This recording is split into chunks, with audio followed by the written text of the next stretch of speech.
Well, that was a misfire right from the get-go. We don't like that. Welcome into the High Noon Report. I'm Pugs Moran. We're here every Monday through Friday, noon till whenever. What do we do? Well, what we do is we give you all the hot topics, current events, breaking news, headlines, whatever it is that people are talking about. We're going to throw it out there. We're going to discuss it. We've got a chat room that's happening, so come on in, gather around, pull your beanbag chairs into that soul circle of life, join hands, and let's hope for the best as we venture forward into learning all about what this day, the first day of June, has meant in the past and what it could mean in the coming hours. That's right. This show is designed 100% to prepare you for this day. Maybe it should be a morning show. You know what I mean? It's like noon. It's like by the time we start this, it's like your day is almost already over. I would like to thank our fine sponsors for the past month. They saved us. The whole reason we had shows this month, Sacred Oils, 13740 Midway Road. That's in Dallas, Texas. That's Sacred Oils. CBDs, all of those kinds of things. They've got everything that you need. They've got vapes. You like the Delta 8 vapes? I like the Delta 8 vapes. Everybody likes the Delta 8 vapes. Everybody uses the Delta 8 vape and goes, is this legal? Because I'm stoned. I mean, that's just basically what's going on there with Delta 8, loopholes in the laws and all that stuff. So if you want to get into the whole CBD game, maybe you got creaky muscles, you have trouble sleeping. Where's my stuff? Here's the stuff that I use. I use this stuff. I use this Sacred Oils. I use just this and 2 melatonin gummies. And I am telling you, little drop under the tongue. See, it's a little dropper bottle. You just put a little drop. I'll get you a good look at it. You can't really see it. Maybe like that. Anyway, that's all I use. Check them out. They helped us. The whole reason we had shows in May was because of Sacred Oils, 13740, located in Dallas. Or actually, I think it's Farmers Branch. You can call them at 469-951-3910. That's 469-951-3910. Tell them Pugs 20, and you get 20% off. 20% off. Just Pugs 20. Share the show. Can you share the show? That's what we like. We like to see people sharing the show, sharing news of the show, sharing, people are like, you send videos. No. You talk about it. This has got to be about a grassroots effort here to spread this show. And the show, not spreading. I love you guys. I love my everyday people. But what is this, a fucking secret? What are you, like, keeping this just to yourself? Or do you not have any friends like me? My only friends are you. That's a joke, but it's almost close to being the truth. My inner circle is down to about 4 people. And that's how I like it. All right. What else do we need to do? End of the month, first of the month, actually. Tip the show if you can. The show runs on your kindnesses, so please help us out. Venmo, Cash App, drop a little something.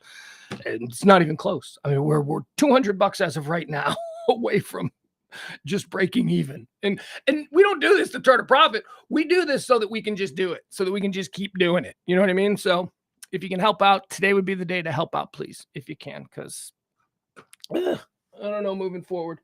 I say this all the time, and I do it anyway because I have to do it, because I love to do it, because you people give me a reason to wake up in the morning and have a spring in my step. Oh, it's beautiful. But it does require you guys helping out. So if you could drop a little something in the Venmo or the Cash App today at some point, that would be great. Thank you. All right. So now, without further ado, let's get into what we do here on this show. Let me say hi to some of my people. We got Barney there. Barney's checking in. Hi, Barney. Leslie's here. We got April. We got Byron. We got Jeff. We got another Leslie. Whitney. Okay, those are all the people that I can see that are lined up in the chat room right now. Okay. All right. So what do we do on this show? I don't know why I reset. See, this is like I reset. In my mind, I'm going, reset for new listeners. There ain't no new listeners. There ain't no new streamers. It's my same lovely people every day. Somebody bring a friend. We got to do a bring a friend day. Bring a friend day. No, I know. It's not exactly like that, but that's okay. Welcome to the High Noon Report. I am Pugs Moran. It is the first day of June, year of our Lord, 2023. Did you know that June 1st is the 152nd day of the year? 213 of these remain until the end of the year. So get those New Year's Eve plans started. Boy, we had a big event here. We had a big event last night, about 2 a.m. here in Highland Park. Woken up, dog was going nuts. Is there such a thing as like swatting for a fire? Like, you know what swatting is? Swatting is like when somebody says, hey, there's a guy with a gun and he's killing people in his house. And then the police just SWAT the house, the SWAT team. And then some dude eating a bowl of cereal is like, what? What happened? You know what I mean? So that's swatting. Is that a thing for fire? Because I think that might have happened last night. Because last night, like 2 o'clock in the morning, right down the street, like 4 houses down, there was a whole bunch of ambulances, police cars, woo, woo, woo, woo, woo, like 2 o'clock in the morning, waking up the entire neighborhood. And there was nothing. It was like, didn't seem, they were only there for like 5 minutes. I was like, what happened? But they get the wrong address? What? Or because these were fire trucks and ambulances. Do people SWAT fire? I mean, is that a thing too? I don't know. Anyway, my sleep was truncated last night because of that. I stayed up. I'd been asleep since about 11:30, and then I woke up at 2. Well, actually, it was 2:12, actually. I looked at the clock. And I was up till about 4:30 after that. I was like, I wonder what's going on. What the heck is happening? So that was why I'm a little bit over caffeinated this morning. Yeah, made an extra pot of coffee. Usually I drink 1 pot of coffee. Today I drank 1 pot of coffee, and now there's a full pot of coffee that I haven't touched in the last hour. But I made it. I thought I was going to need it. Still got a full one from the first pot. All right, let's get into what today is. What we do on this show, here's how we like to do it. We give you all of the things that happened first on this day. We do a little previously on, right? Like a TV show, like previously on June the 1st. And we go throughout history and we talk about the events that occurred. I tell you what happened. I give you a little hot take on it, and then we move on to the next one. It's very quick. After we do events, then we get into birthdays. We talk about people who were born this day, people of significance. And, we either talk about how great they were or, what pieces of garbage they were. Then we get into these are the people who died. We talk about those who have passed away on this day, and we just basically weigh their life accomplishments and decide, do we care? Because again, there are 2 consistent absolutes that we have here with people dying. Everybody dies. We know that. That's an absolute. And there are jerks walking around everywhere. Therefore, jerks die every day. So that's the point of the whole. These are the people who died. These are the people who died. Do we care segment. So once we do that, the events, the births, do we care? After we do that, then we feel like we have a good head of steam heading into all the trends and topics and hot headlines, all that stuff of today. And then we move into the stuff of today. So if you're ready, let's get started. Here we go. This first segment we like to call on the show, we call it Erstwhile on this day. That's right. Erstwhile on this day. All the events that occurred on other June 1st throughout time. On this day in 1533, Anne Boleyn is crowned Queen of England. This is a big month. We've been talking about Henry VIII and all of his wives and all that stuff for a couple of weeks now. Big busy month for old Henry there in England, 1533. On this day in 1779, the court-martial for malfeasance of Benedict Arnold, a general in the Continental Army during the American Revolutionary War, begins. He was court-martialed, I think. He was, right? I mean, didn't he go to England? I mean, he basically got away with it. He didn't go to jail. Benedict Arnold went to England and basically was kind of like a dork. Like because he was a traitor to his country, people were like, well, when you boil down to it, you're kind of a traitor to your own country. But then also they lost the war in England. So they were like, you know what? You didn't even help. You were a traitor. You're a piece of garbage traitor, and you didn't even help. He had a rough life in England. Let's see here. What else do we have? Or everything I just said could be completely wrong and could be, I might be describing his wife, Peggy. I'm not sure. But you don't come here for absolute facts. You come here for a grazing of things that happened. Look it up for yourself. What am I? On this day in 1792, Kentucky is admitted as the 15th state of the United States. Welcome to the party, Kentucky. Kentucky. Ever been to Kentucky? Kentucky is a complicated state. Let me tell you something about Kentucky. Kentucky a lot of times gets lumped in with the Mississippis and the Tennessees of the world, even though Tennessee shouldn't be lumped in there either. Tennessee and Kentucky are kind of get a lot of heat for being like, sort of Alabama, Arkansas, Mississippi-like, which they're really not. I mean, other than the way the people talk, they got an accent. But Kentucky is gorgeous, man. I'm sorry. I know. There are some parts of Kentucky that you wouldn't describe as gorgeous. Eastern Kentucky and whatnot. But, it's gorgeous, man. I'm telling you, I think that the most beautiful drive that I've ever taken in my life is the Ring of Kerry in Ireland. It's not even close. But second, and again, not even close, would be the drive from Louisville to Lexington through Kentucky. It's just horse farms. It's so beautiful. So welcome to the party, Kentucky. I think you're doing a good job. I think you're okay. You're fine. Mitch McConnell aside, you're fine.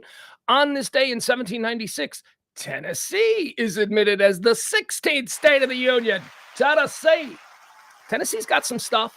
Tennessee, look, you got Memphis. Memphis is a pretty cool town. Memphis got some stuff. You can have fun in Memphis. I'm not saying live in Memphis. I don't know what that would be like. But you can go to Memphis for a weekend, you can have a good time. You go to Nashville for a weekend, you can have a good time. Tennessee, welcome to the party. Got no problem with Tennessee. On this day in 1812, the War of 1812, U.S. President James Madison asks Congress to declare war on the United Kingdom. 1812, what happened here? When did the Revolutionary War end? Revolutionary, 1780s? Something like that? It went on for a few years, but then it ended. And it ended because, whether it's the United States in Vietnam, whether it's the United States in Afghanistan, whether it's the Soviet Union in Afghanistan, it doesn't matter. There have always been nations who have gone to war with other nations and then found themselves, even though a superior force, bogged down in an away game. Look at the Russians in Ukraine. Look, man, wars are tough to win in general, but an away game is really hard to win in a war. You got to move all your stuff to some other person's place where they have all been waiting for you. I mean, it's just... So we have the war with England, and England's like, yeah, God, we can't take this anymore. Whatever, you guys have it.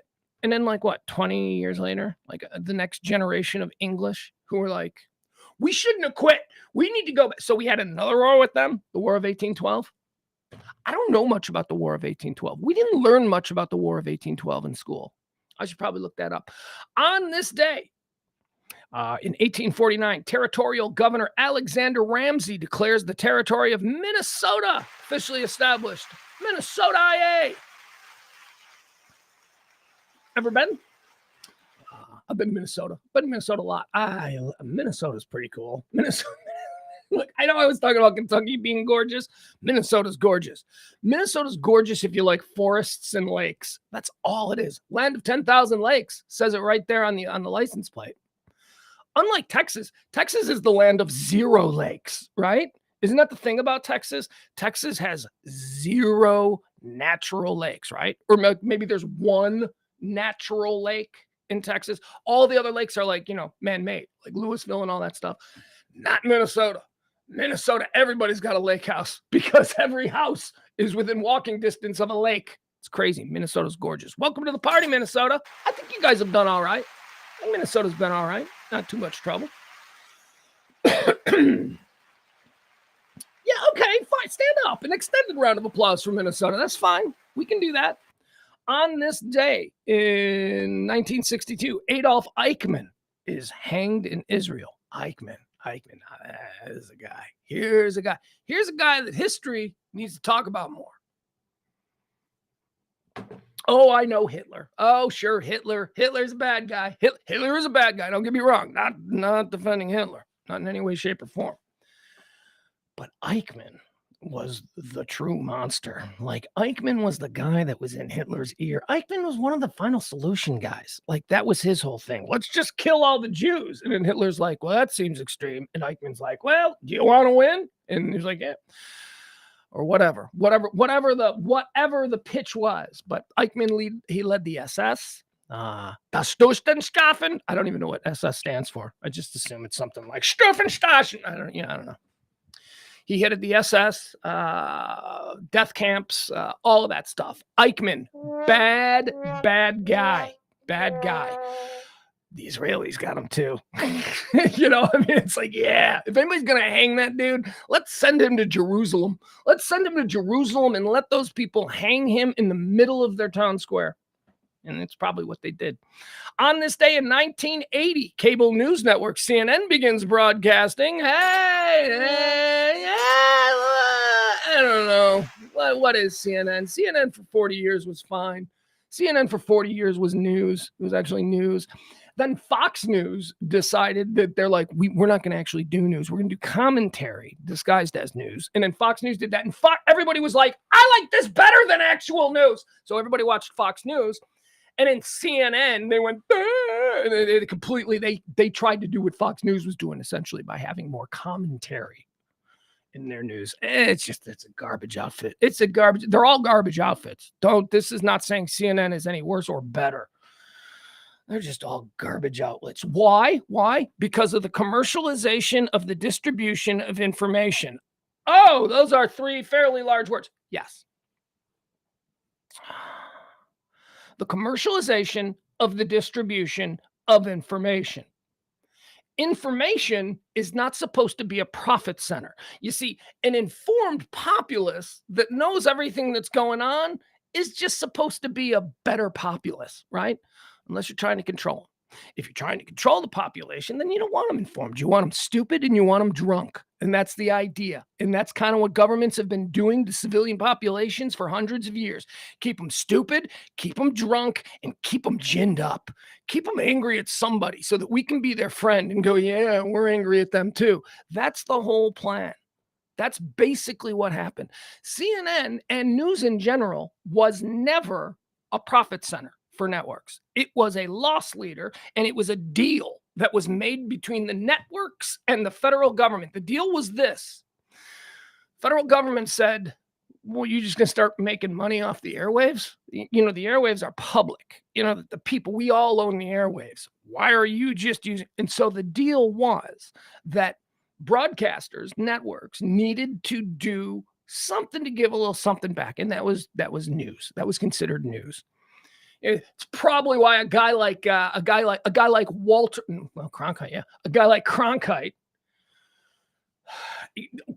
should have been making, like, you know, I'm trying to think of what he should have been making. He should have been making, probably, as powerful as Cronkite was, probably could have been making by modern day money $100 million a year. That if Walter Cronkite had the power that Walter Cronkite had in 1975, you take that and you put that in 2003, and you make Walter Cronkite a free agent.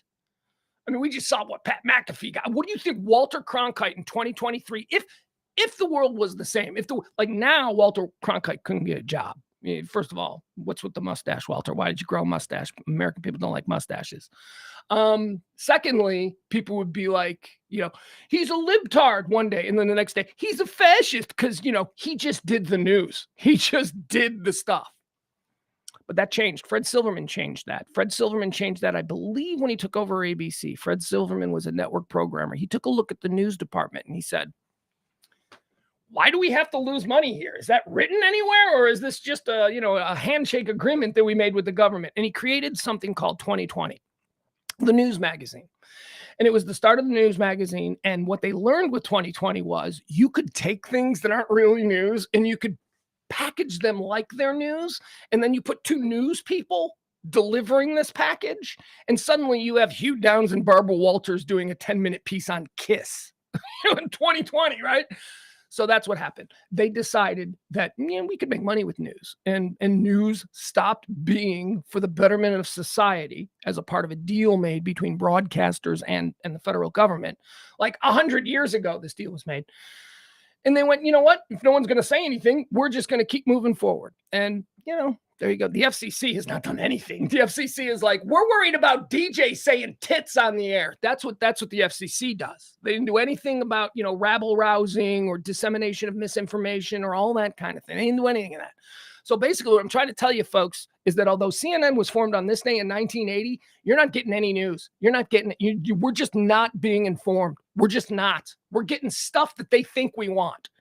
Could you imagine if a parent raised their child basically just going, whatever the kid wants, as long as they still love me, here, have a Charleston chew for breakfast. You know what I mean? It's like, so the news media is supposed to be a bit different than every other commercialized thing. Remember that. The commercialization of information distribution is why we're where we are right now. On this day in 1999, American Airlines Flight 1420 slides and crashes while landing at Little Rock National Airport, killing 11 people on a flight from Dallas to Little Rock. I don't talk about plane crashes. There's a lot of plane crashes, but this one interested me when I saw it because, one, I don't remember this. I don't remember the plane sliding off the runway. And when was it? Well, it was 99, so I wasn't in Dallas already. So, here's my question.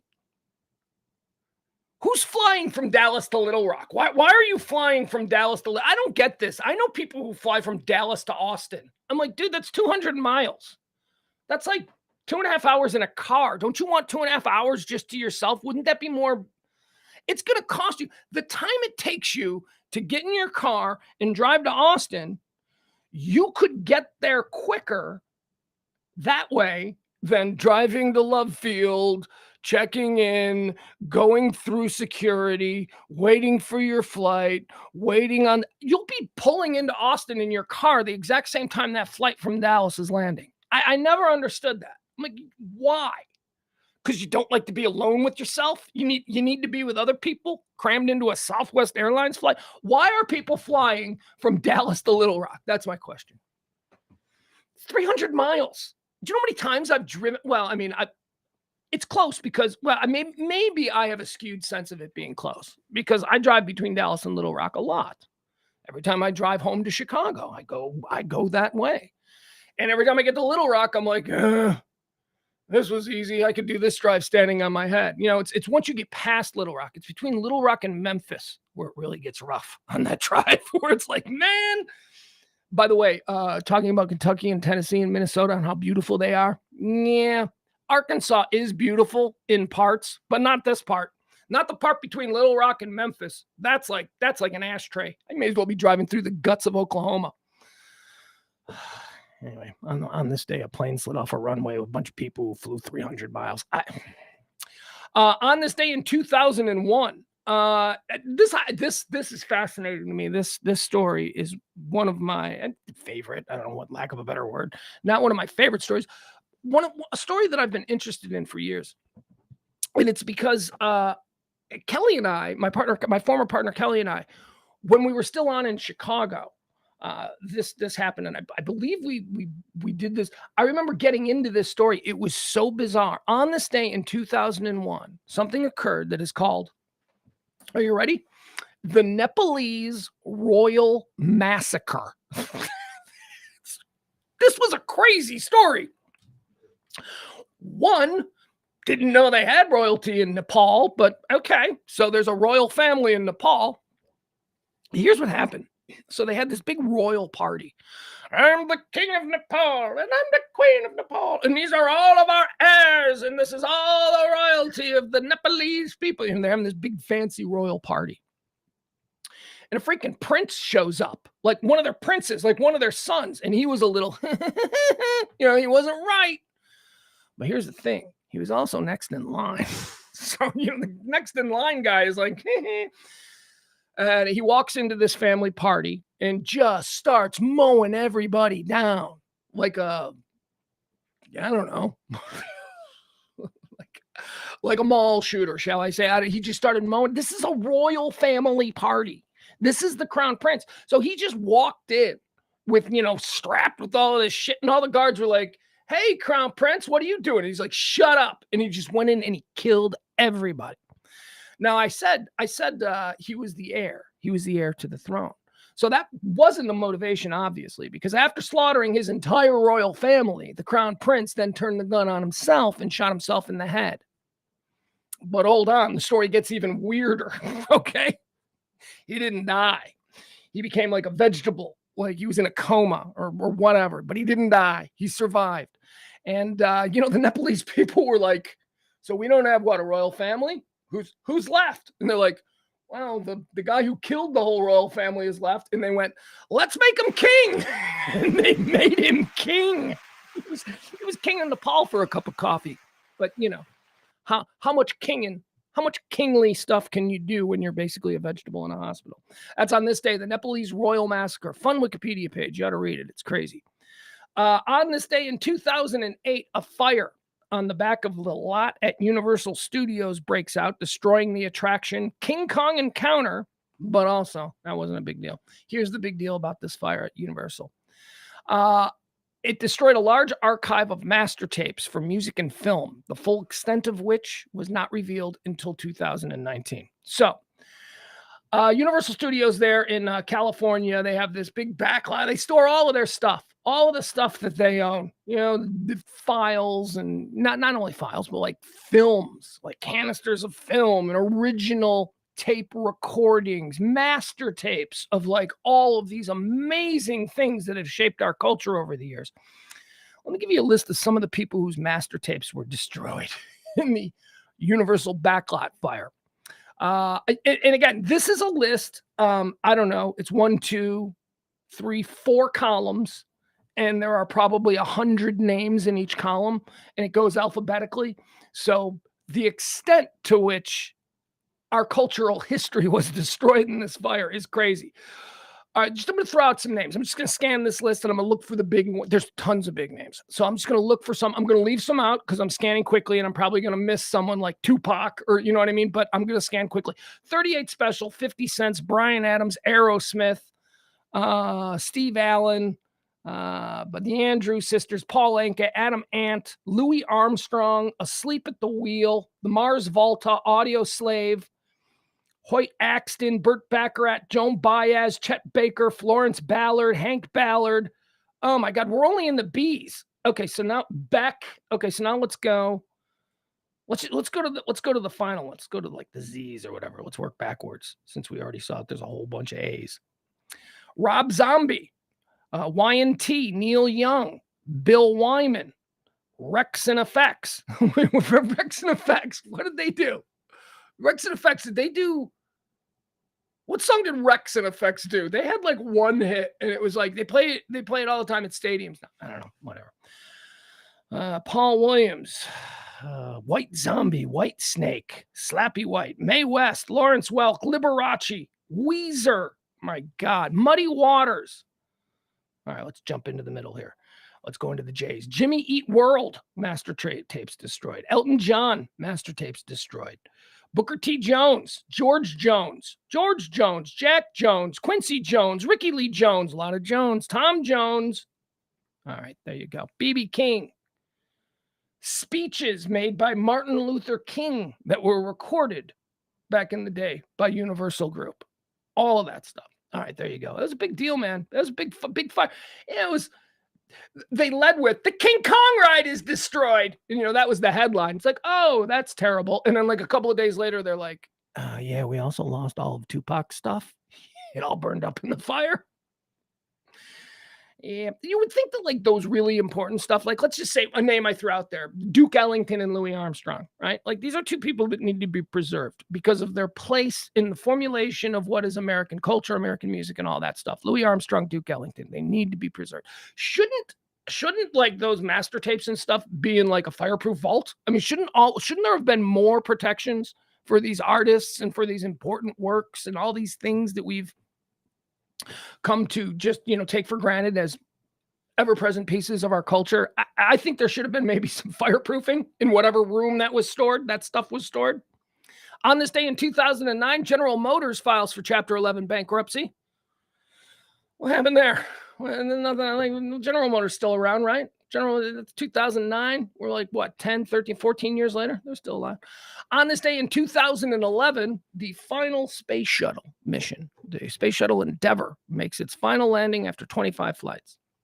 I'm a space dork. I love all the space stuff. I love the NASA. Yeah, I even love some of the stuff that Musk is doing in the space realm. I like the stuff that Bezos is doing in the space realm. I like anything that pushes us to explore what we don't know, because that's what being a human being on this planet is about. It's about we come in, nothing, blank slates, we know nothing. And then there is a life experience to be had, and all of the information that we can gather and all of the information that we can.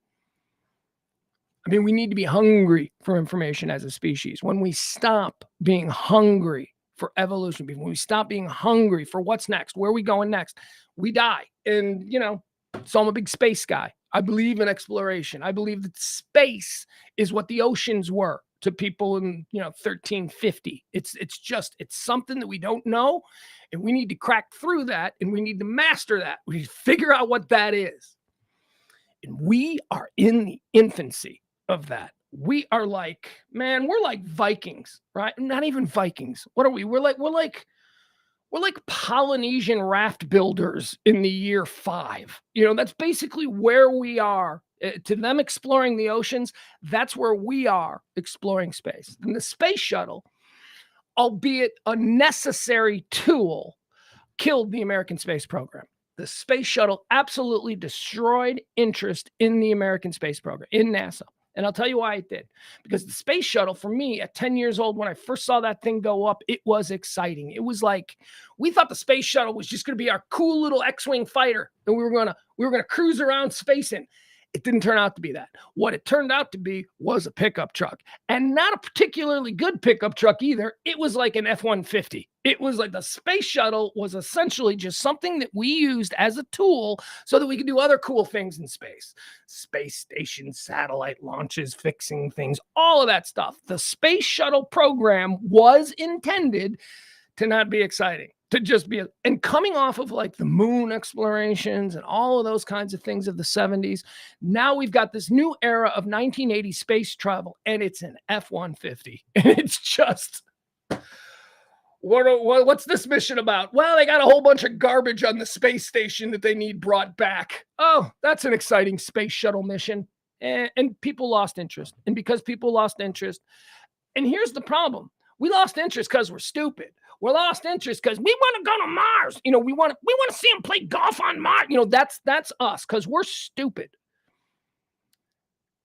But it wasn't for nothing. It was an incredibly important program, and it was designed from the beginning to be folded up. It's not like, yeah, they finally got rid of the space. No, it was intended to be folded up. It was used for a specific purpose, to make sure that we could have access in and out a return vehicle to space in order to do all the things that we rely on space for these days. Oh, what do you rely on space for? Everything. What you're doing right now is because of space. Your phone is because of space. It's called satellites, and those things are incredibly important. All right, there you go. That's my space shuttle rant. It didn't even look cool. It looked cool at first. Like, at first you're like, wow, that looks like a plane on the back of a rocket. It was kind of cool. And then after like 15 years of the space shuttle, you're like, that's a Ford F-150. That is not, it's not even a Dodge. It's just a big, dumb, stupid entry-level pickup truck. Let's do some birthdays. Should we get into some people who were born on this day? Wanna. We say it's your birthday. Wanna. Tip the show. Because we can't afford to even play that song. Not that we would pay if we played it. We would just get banned on YouTube, which is a whole thing. Ugh. Tip the show or buy at least a couple $100 worth of stuff from Sacred Oils today. There you go. Sacred Oils, 13740 Farmers Branch, Midway Road, 13740, 522, Suite 522, Sacred Oils. Find them there. Pugs 20, you get 20% off. Tip the show or go buy a whole bunch of stuff from them because you guys haven't bought them at all. Sponsors don't work. They're like, yeah, nobody, we haven't done anything. I'm like, well, thank you for supporting the show. No, it's a good show. We like the show. But people don't do anything. So, you should get a sponsor. Yeah, we tried. We tried a sponsor that was selling legal weed and it didn't work. So, I'm sorry. I don't know how getting an insurance agent to do this is going to work. People won't even buy weed. Let's do some birthdays. What do you say? People born on this day. Bring them young. Bring them young. I don't mean to laugh. It's just that name makes me laugh. Has there ever been a bigger pedophile name than Brigham Young? Like, really? You're going with Brigham? Why not just go with Brig? Why not go with Brig Young? You could do that. Brig Young. Brigham Young sounds like a creepy request. It doesn't sound like a name of a religious leader in America. No offense to the Mormons out there or Church of Jesus Christ, Latter-day Saint. What is a Latter-day Saint? What is a Latter-day Saint? I don't know what that is. What is the distinction of a Latter-day Saint? Anyway, Brigham Young, happy birthday. Born on this day in 1801. Born on this day in 1926. Oh, we've got two here. We've got two very big ones who are umbilical cousins. A boy and a girl. That's umbilical cousins are two people who were born at the exact same day, exact same year. Both went on to be famous. I like to pretend that they shared the same uterus. Born on this day in 1926. How about we go ladies first? Let's go ladies first. Born on this day in 1926, ladies and gentlemen, the most overrated actress in the history of Hollywood, Marilyn Monroe. Marilyn Monroe was born on this day. Marilyn Monroe draft. No, are you kidding me? I've seen like 1.5 Marilyn Monroe movies. I don't need to see. I've seen Some Like It Hot. That's it. And that was good. But that was good because of Jack Lemmon and Tony Curtis. She wasn't even the reason it was good. She was just a hot chick in it. I don't understand how she got so famous. She was basically, remember every Adam Sandler movie between like 1995 and 2005? Remember every Adam Sandler movie where he was crazy Adam Sandler and he had, for some reason, had a smoke show girlfriend who was just some disposable actress that, maybe you'd see again years. Well, I mean, Julie Bowen, I guess, is the most famous, right? Was she Happy Gilmore? Which one? Julie Bowen from Modern Family. So hot. So hot until she stands next to Sofia Vergara. And you're like, wow, there really is a wide range of hot. Julie Bowen, she was one of those. But that's kind of what Marilyn Monroe was, especially in Some Like It Hot. That wasn't a movie for Marilyn Monroe. It was a movie for Jack Lemmon and Tony Curtis. And she was the hot chick. And you're like, why is this like super hot chick hanging out with these dudes in drag? It was just a very odd movie. Marilyn Monroe, happy birthday to you. I know people elevate you to some crazy level of importance. I don't get it. I mean, I never got it. Even when I look at her, like you look at a picture of Marilyn Monroe and I'm like, she's all right. How dare you? She's all right. You people have been programmed over years and years and years of indoctrination. The most beautiful woman in history, Marilyn Monroe. That you hear that over and over again. You just start to believe it. And you stop thinking whether it's true or not. You just accept it as reality. So people are walking around going, Marilyn Monroe is the sexiest woman of all. She wasn't even the sexiest woman in Hollywood at her time. Have you ever seen Sophia Loren? Have you ever seen Bridget Bardot? Have you ever seen Anne Margaret? Are you kidding me? And as far as beauty goes, get out of here. Audrey Hepburn was beautiful. Elizabeth Taylor was beautiful. Marilyn Monroe was all right. She was like the hottest girl at the mall. That's it. But somehow we've turned her into an icon of all things that are beauty. And I'm telling you, if you look at a picture of Marilyn Monroe and really look at it, you'll be like, yeah, she's beautiful. But there's a lot of beautiful. Beautiful is a dime a dozen. What makes her beauty so special? And I just have never been able to find it. I have seen Marilyn Monroe impersonators who I think are hotter than Marilyn Monroe. That's just... So happy birthday to you. Sharing a uterus, an umbilical cousin, is somebody that I have a much more sunny and popular view of. Ladies and gentlemen, happy birthday, born on this day, umbilical cousin to Marilyn Monroe, Andy Griffith.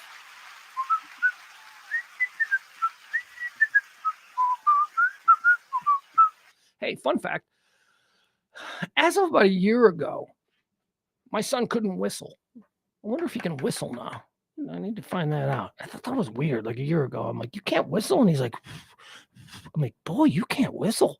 How do you not whistle? So I got to check in on that. Andy Griffith, born on this day in 1926. Andy Griffith, The Andy Griffith Show, Matlock, right? Did a whole bunch of stuff. An icon. America loves Andy Griffith. Let me turn your attention to a film that Andy Griffith did. Andy Griffith did. Let me tell you something. It must have been by choice that Andy Griffith just decided at some point in the mid-60s to just be Andy Griffith.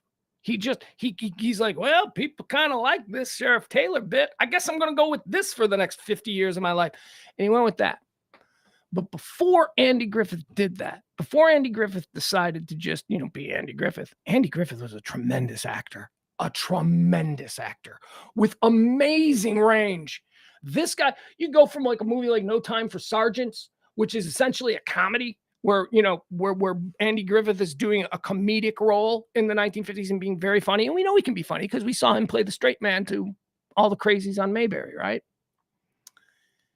But then he did a movie, Ilya Kazan. Was it Ilya Kazan? I think it was Ilya Kazan. I should really know this. Oh my God. A Voice in the Crowd.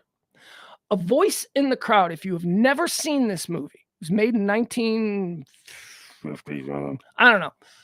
Starred Andy Griffith as a con man as a bum, as a hobo type who just kind of rode the rails of, Central America, Central America, not Central United States, rode the rails of like Oklahoma and all that, playing his guitar and swindling people out of money. And he was charming, but he was the devil.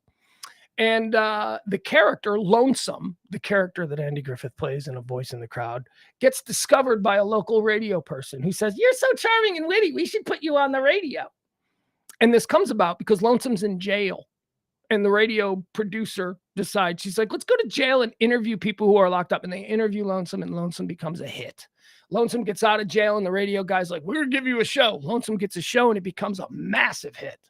Then the networks come a-calling, and they bring him out to New York City, and all of a sudden, he's got a national television show, like he's Jack Parr or something. And he's terrible. He's a bad, bad person. He is a con man that people love. And he just, A Voice in the Crowd. If you have never seen A Voice in the Crowd, it is in my top 5 greatest films of all time. It was so ahead of its time. I mean, if you want to talk about demagoguery and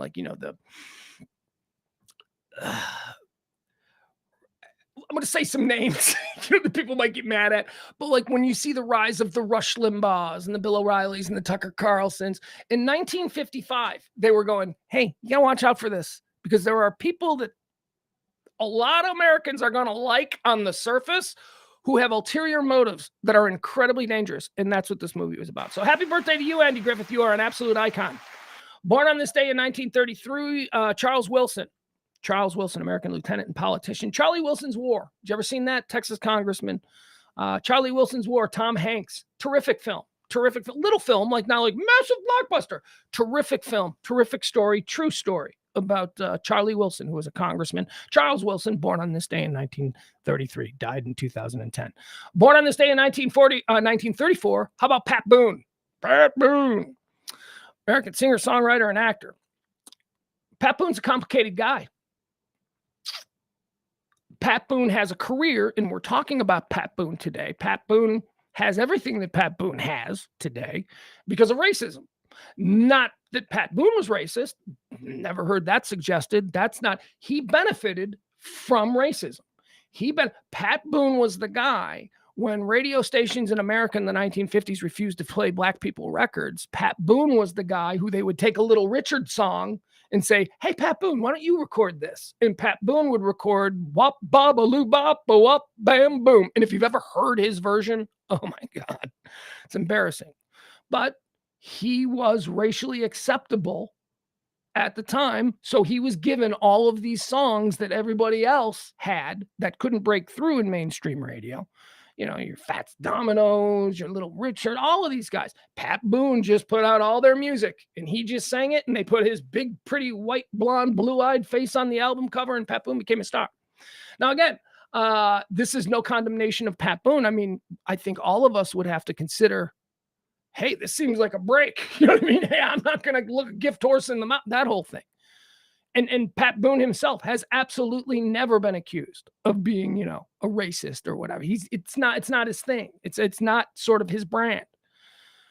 But when you scratch the surface a little bit, you start to see, well, wait a second. How did Pat Boone get all this money? How did Pat Boone become famous? Oh, because he recorded music from people with a different skin color than was allowed on the radio at the time. Oh, I get it. Race music.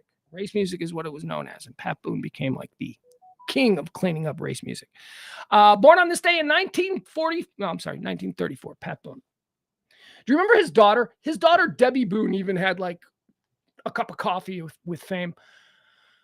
Debbie Boone had a song in the 1970s. She's a one-hit wonder. She's the daughter of Pat Boone.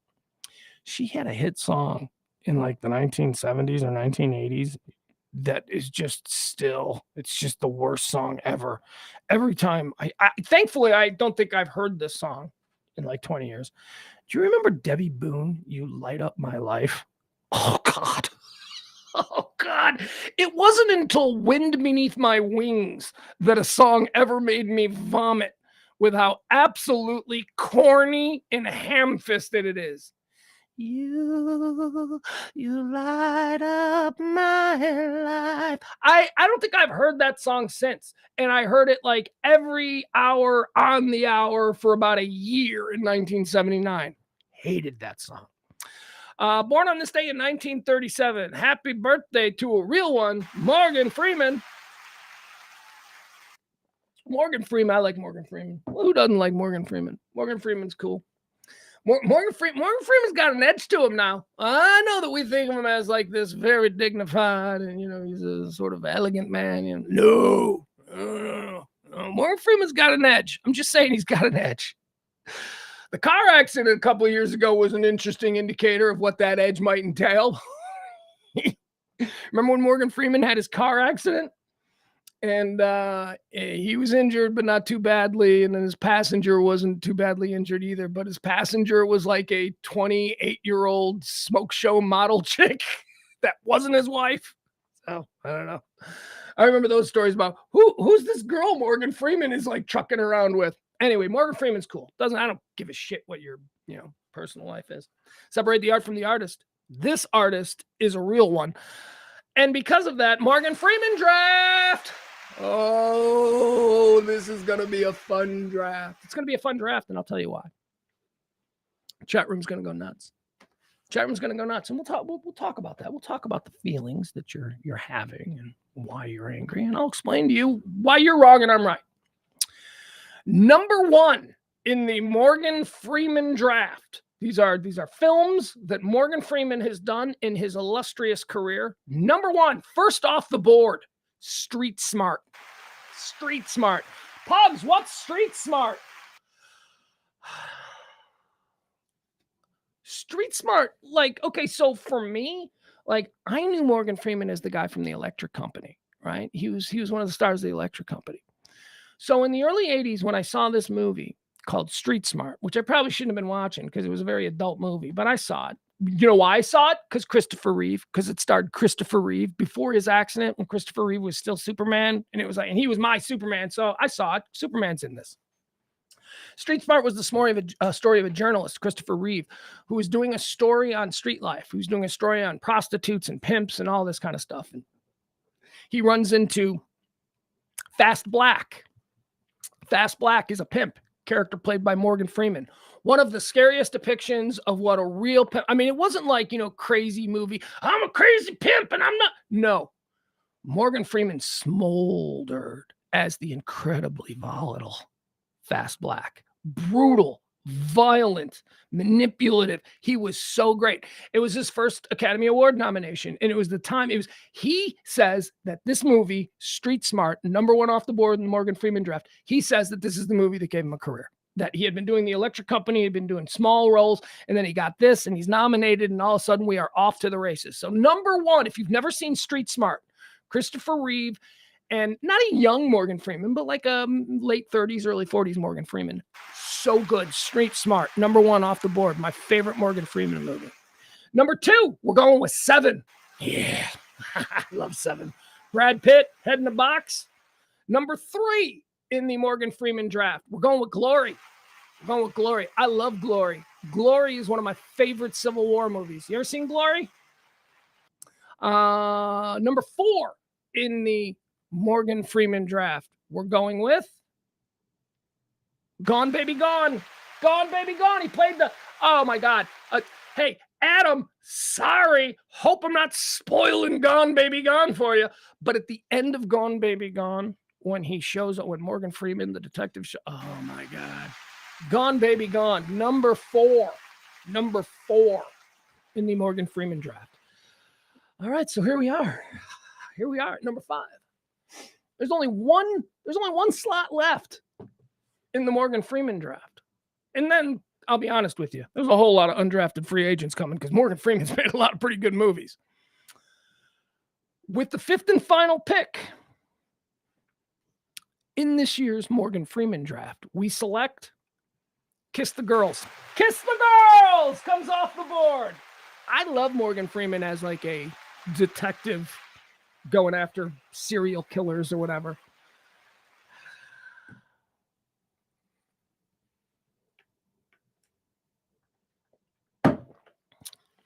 Where's the chat room going nuts? Where's the chat room going nuts?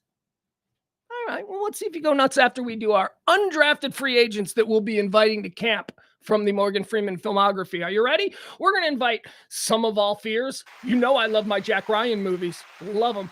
Some of All Fears. How about Bruce Almighty? Morgan Freeman is God? Yes, we'll take that. Unforgiven with Clint Eastwood? Come on, that's coming to camp. Driving Miss Daisy? Definitely coming to camp. Although, if I'm being honest, I found that movie a bit boring. But look, with all regard to Morgan Freeman, I guess he was fantastic. So it makes the list because a lot of people are like, that's his greatest role. Okay. It's not his greatest role. Fast Black in Street Smart is his greatest role. We're also going to be inviting Outbreak. Loved Outbreak. That was good. My first date with my first wife was to see Outbreak, the monkey movie. Chain Reaction, Deep Impact, Armistead, Clean and Sober. That's it. Nobody else from Morgan Freeman's filmography is getting allowed into camp. I can't believe the chat room is going nuts. Can't believe the chat room isn't going, bah, but Shawshank is the best movie of all time. Fuck Shawshank Redemption. You people, what is wrong with you? I talk a lot about programming. This is another one of these bullshit things. And look, I don't hate Shawshank Redemption. It's a fine movie. I saw it once. What do you mean you ain't seen Shawshank 50 times? No, I ain't seen it 50 times. You know, hey, here's a little something for you. Guess what's better than Shawshank? Guess what's better than Shawshank? The Green Mile is better than Shawshank. That's right, the Tom Hanks one that came out around the same time with Michael Clark Duncan. Or wait, was that Shawshank? I don't know. I mix them together. Shawshank Redemption is a fine movie. It's a fine movie. But it is not the greatest movie of all time. You know, it's like, the Shawshank. People who have never seen Shawshank will go, Shawshank's a great movie. That's programming. I don't know how this happened. I don't know how everybody started to think that Shawshank was the greatest film of all time. It's a good movie, but holy shit. I've had to listen to people go, I watched Shawshank again. I watched it 50 times now. I'm like, really? It's a good movie. But my God, it is the most overrated film of all time. That's probably not true. You know, it's the most overrated film of all time. And this one hurts me to say it, but, you know, I'm a Stanley Kubrick guy. I love Stanley Kubrick. 2001: A Space Odyssey is the most overrated film of all time. Shawshank Redemption, if I'm being honest, isn't probably even in the top 10 most overrated. But I just resist the programming that everybody goes, Shawshank is great. Nickelback sucks, right? These things that we just say without thinking about. Really? I mean you enjoyed Shawshank. That's fine. You can tell me that you enjoyed Shawshank Redemption. Shawshank Redemption is a good movie. It's one of my favorite movies. I would say, yeah, that's cool. Yeah, I could see that. But the Shawshank Mafia is like, it's the greatest thing ever. I'm like, I don't get it. I don't know how it's the greatest thing ever. Yeah. All right, are we done? Are we done? All right, good. We're moving on. That's right. Morgan Freeman draft. Shawshank didn't get drafted. Shawshank didn't get a free agent invite. We don't care. Let's move on. Born on this day in 1946. Brian Cox. Brian Cox. Love Brian Cox. Brian Cox is Logan Roy from Succession. By the way, I read an article today. Oh, my God. It's so disappointing when people you like do things that are just Bill Wyman, not the Rolling Stones guy. Bill Wyman is a rock journalist, a culture journalist. He started out as a rock writer. I believe he started out at the Illinois Entertainer, which is like sort of Chicago's version of like the Observer. You know, it's where all the bands are listed and all. It's a cool indie underground free paper. But Bill Wyman started out, I believe, as the music editor of that. And he had a buddy, Jim DeRogatis, who was a rock writer for the Sun-Times. And they came up with an idea to do a radio show called Sound Opinions. And they pitched it to the station that I was at. And I was the original producer of Sound Opinions. For the first 3 shows, I didn't want to do it full time because I didn't want to come in on Saturdays. But until they found somebody that they could work with, I was the first producer of Sound Opinions, Bill Wyman's radio show, which was a rock show. It was about record reviews and new music that came out and all that kind of stuff. It was a cool show. It was a great show. Jim DeRogatis is a D-bag, but Bill Wyman, here's my point. Bill Wyman's a great guy. I like Bill Wyman. Bill Wyman wrote a piece today, I think for Vanity Fair, that I read. And I'm like, oh, good Billy. Billy writing. What's he saying? He wrote a takedown of Succession that I was just like, Bill, really? What the? He wrote a takedown about how Succession is like the worst of all the HBO shows. And like, these kids. He basically, here's what I like about Bill Wyman. Bill Wyman is a rock guy. He's a punk guy, right? He doesn't like people with money. Kind of like me. I'm anti 1%. Bill Wyman is like me to 100 times that. So I'm reading this article and I'm like, oh, dude, look at you. you're still like quite the radical. You hate Succession because of its depiction of what he called wealth porn. He goes, wealth porn is destroying America. People think Succession is good because they watched it and they saw all of these amazing lifestyles and private yachts and they thought, boy, this is a good show. No, Succession was a good show, Bill. I'm sorry. And birthday boy Brian Cox was the star of it. Logan Roy. Happy birthday to Brian Cox. Brian Cox is like, you guys know who Albert Finney is? Anybody remember Albert Finney? Albert Finney was an actor, great actor, English actor. Brian Cox is like, Albert Finney died, and it's like Hollywood went, we had all of these roles for Albert Finney. Let's give them to Brian Cox. They just remind me of like the same kind of actor. I love Brian Cox. Happy birthday, Brian Cox. Born on this day in 1948, Powers Booth.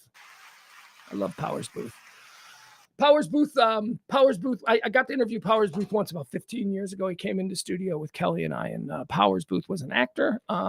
He played Jim Jones. I don't know if you ever saw the miniseries back in the 80s, the story of Jim Jones, the cult preacher who killed everybody by drinking the Kool-Aid and that whole thing. He was so good in that movie. And then when I got to interview him, he Deadwood also so good. Powers Booth so good in HBO's Deadwood. That's what he was coming in to promote, Deadwood. And I hadn't seen Deadwood at the time, so I wasn't really into Deadwood at the time. So all I wanted to talk to him about was playing Jim Jones, and he loved it. He was like, you know what? I did that movie 20 years ago, and nobody understands how that movie affected me. He was so cool. Powers Booth, happy birthday. Love that guy. Born on this day in 1959, another guy I absolutely love, Martin Brundle. Who's Martin Brundle? Well, Martin Brundle is a race car driver. But that's what he was until a couple of years ago. Martin Brundle is now like one of the most popular aspects of Formula One racing. People love Martin Brundle. Martin Brundle's job at Formula One races during the broadcasts is to go down into the starting grid minutes before the race when the starting grid is just filled with people. Celebrities. Hey, it's Tom Cruise. Hey, it's Leonardo DiCaprio. Hey, it's the Prince of Saudi Arabia. It's just filled with celebrities. And they drop Martin Brundle, who's this racing guy, in the middle of it, and they make him just wander around. It's called, what do they call it? The pit walk? The pit stroll? Something like that. What do they call it? Oh my God, what is Martin Brundle's segment called? Anyway, he just walks around this mass of celebrity humanity. They're all gathered around the Formula One cars, and he just shoves microphones in people's faces. Hey, they tell me you're important. Who are you? And he doesn't. That's the great thing about Martin Brundle. He doesn't know anybody. He doesn't care. Hey, they tell me you're somebody I need to talk to. What's your name? And then a girl looks at him and goes, my name is Beyonce. Oh, I've heard of you. Oh, yeah. He's fantastic. Happy birthday, Martin Brundle. He's the best part of Formula One race day. The Martin Brundle walk through the starting grid. Grid walk. It's a grid walk. Grid stroll, grid walk, something like that. Martin Brundle, happy birthday. I love you. You are so fun. Born on this day in 1973, the beautiful Heidi Klum. Heidi Klum, born on, what's she, 50? Heidi Klum is 50 today. All right. I don't know that I've seen Heidi Klum recently. Should we look at Heidi Klum at 50? Let's see what she looks like.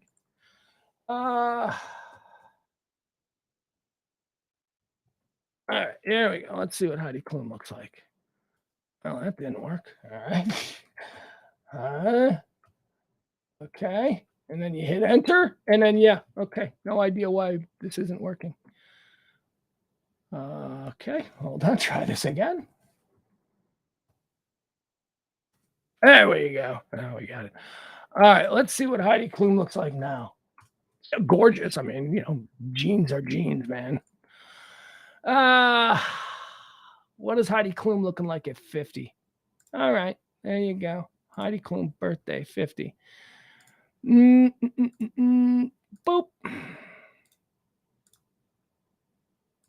Let's see here. All right, happy birthday, Heidi Klum.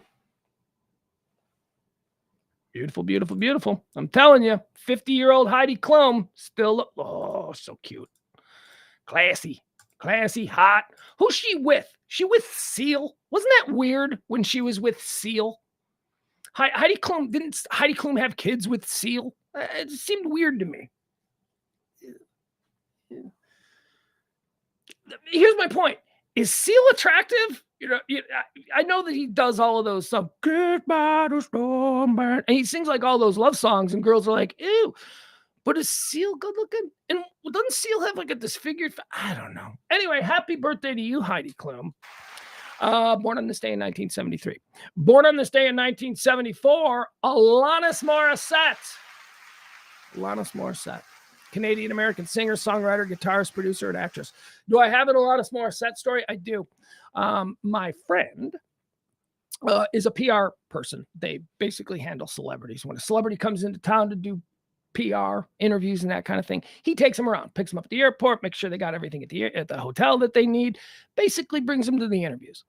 And he is so funny. He will tell, like, around beers and stuff, like he's not gonna publicly go on, but around beers, he tells the greatest celebrity stories. He's got like, just, if someone is a D-bag, he will let you know. He's like, yeah, that dude's a D-bag. I hate that guy. Alanis Morissette is somebody that he handled her entire, I guess she had a book or something. I don't know. He handled her entire tour. So he had to travel with her all across the country to all of these different places for interviews. And I remember him talking about Alanis Morissette as being his favorite celebrity that he's ever had to work with. And what do you mean? What do you mean? But Alanis Morissette. I mean, I don't know anything about Alanis Morissette. I know that you ought to know. I know, right? Jagged Little Pill. That's what I know about Alanis Morissette. But this guy deals with celebrities every single day of his life. And it's not a fun gig. It sounds like it would be fun, but celebrities are obnoxious and they have absurd requests and they make his life extremely difficult. So when he goes on and on about Alanis Morissette, and he's like, you have no idea. You have no idea. First of all, she shows up by herself. Most of these people show up with an entire team. Alanis shows up by herself. She drives herself. She checks into the hotel by herself. She says, yes, please, and thank you. She's incredibly nice. She doesn't think she's a big star. She treats everybody with respect. So there you go. That's my friend's firsthand account of spending the better part of a month on the road as Alanis Morissette's public relations director. And it holds water because he will tell you when they are not that, like when they are not. So he has credibility is basically what I'm saying. So I don't know Alanis Morissette, but that's a pretty nice ringing endorsement from somebody who deals with a lot of celebrities. Born on this day in 1981, somebody who I also have some personal experience with. Actually, not me personally, but again, another friend who is in comedy, Amy Schumer. Amy Schumer is celebrating a birthday today. My friend says she is a bitch. My friend says that she was always a bitch. He's a New York comedy guy, and he's got a name, and I'm not going to say his name because then people will be like, so-and-so said so-and-so about Amy Schumer. No, he said that like her whole bit was that when she was a nothing, when she was just a working comic on the New York stages, she was a bitch. And it was funny because that's kind of like, who does this girl think she is, right? Like, who's this girl from Long Island showing up here? And that was her thing. And it was funny and they liked her and she became a big part of the scene. But then she got famous and apparently that bitch thing started to be taken much differently. like people were like, oh, I get it. So you weren't just being a bitch when you weren't famous as a defense mechanism to maybe feel some confidence and find your place in a group of people that maybe intimidate you. No, you're just a bitch. You're just a bad person. Okay, we get it. Because it's the same thing whether you're broke or you're poor. You're just an unlikable individual. Again, never met her, but that's what this person says. Let's see here. Born on this day in 1996. How about some Tom Holland? Tom Holland, you know who he is? He's Spider-Man. He's not a big star to me, but he's about as big a star as they come to my 14-year-old kid. Tom Holland is his Spider-Man. Tom Holland is not only his Spider-Man, but Tom Holland is in a relationship with his girl. Of course, my 14-year-old son, his girl would be Xanadu. What's her name? What's her name? Zazavia? What's that chick's name? She's like one of the most famous chicks ever right now. She's like super famous. Zendaya? Is that a name? Is that the name? Is that the name? Is Tom Holland? Whatever. Whoever that is. The girl from Dune. You know, the girl with the creepy eyes from Dune. That's Tom Holland's girlfriend. And that's my son. My son approves because my son likes her. Who wouldn't, you know, at 14, she's beautiful. My son likes her. And Tom Holland is dating her. And he's okay with it. He's okay with it. He's like, yeah, that's fine. That's fine. So happy birthday to you, Spider-Man, Tom Holland. Yeah, that's gonna do it. I don't care. A bunch of basketball players and athletes that, you know, nobody cares about. So I guess that's it. That's gonna do birthdays. Now we're gonna move into these are the people who've died. These are the people who've died. I hate that I can't play that song because Jim Carroll would totally be fine with me using his music. Jim Carroll wouldn't want me giving money to ASCAP or BMI or whatever. Jim Carroll was a punk. That's where that comes from. I don't know if you know, these are the people who died. It's a Jim Carroll song. It's a cool song, and I'd like to be able to play it for our death segment, but you know, you can't. So what we do here is we go over a list of people who have passed on, and we decide whether or not we care or not, because we honestly can't care about everybody who dies, because everybody dies. And, you know, not everybody is worthy of our care. So on this day, here's who died. 1927, Lizzie Borden. Lizzie Borden died. American accused murderer. What do you know about Lizzie Borden? You know anything about Lizzie Borden? You know the story? Like, Lizzie Borden is one of those people that we know. Here's what we know about Lizzie Borden. She killed her family with an axe. That's it. And none of that is true. she was acquitted. She didn't, so let the record state that she didn't kill her family with an axe. Somebody killed her family with an axe. And not even her family. Her dad and her stepmom. You know, the sisters lived. There were other Borden sisters. And an uncle who I'm telling you, I think is the one who did it. I think the uncle is who killed the father and the stepmother. Why? Because the uncle was involved in all kinds of real estate business with Lizzie's dad. And they had apparently had some issues about one particular piece of property that the uncle felt he got screwed on. And he was not there. He was staying at the house. The uncle never visited the house except for the night before the murders. And on the day of the axe murders, the uncle was like supposedly out somewhere on a walk or, you know, something like that. And Lizzie was home. Here's the other problem with Lizzie. Lizzie was known in the neighborhood as being kind of like kind of crazy. Like, I don't know, maybe Lizzie had, you know, some bipolar issues or whatever, but she was a prime suspect for the murders.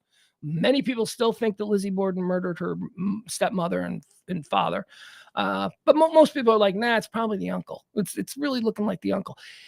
Here's what's been written since then about why, like, is there a motivation for Lizzie Borden to have killed? Why would she kill her father and her stepmother? Well, there are all these stories about her father, you know, being a molester and, you know, all that kind of stuff.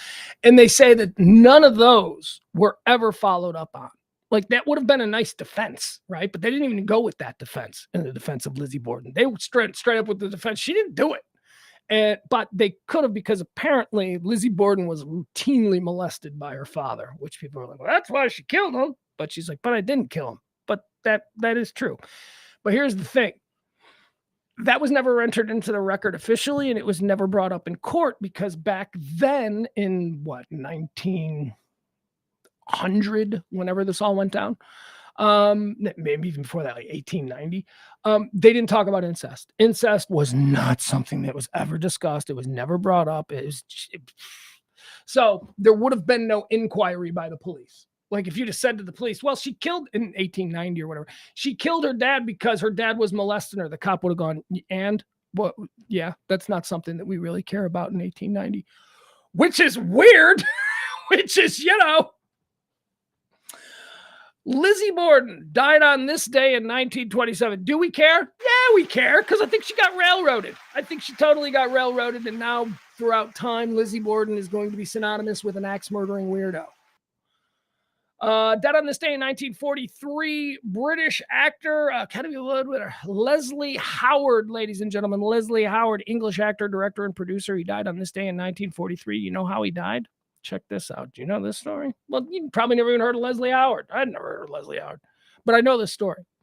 He was in a plane that was shot down by Nazi planes. It was during World War II, 1943. He was in a plane. He was flying in the waters off of Spain, and some Nazi planes shot the passenger plane out of the sky, which was rare because, they attacked some ocean liners and stuff like that, but they weren't really shooting out passenger planes. So why did they shoot down the plane that was carrying acclaimed British actor Leslie Howard on this day in 1943? Because Winston Churchill was supposed to be on that flight. Oh! Leslie Howard was supposed to have been traveling in a party, in a group of people with Winston Churchill. But at the last minute, Winston Churchill and his security detail said, you know what? It's a little too public that you were going to be on this flight with this guy. Let's put you on a different flight.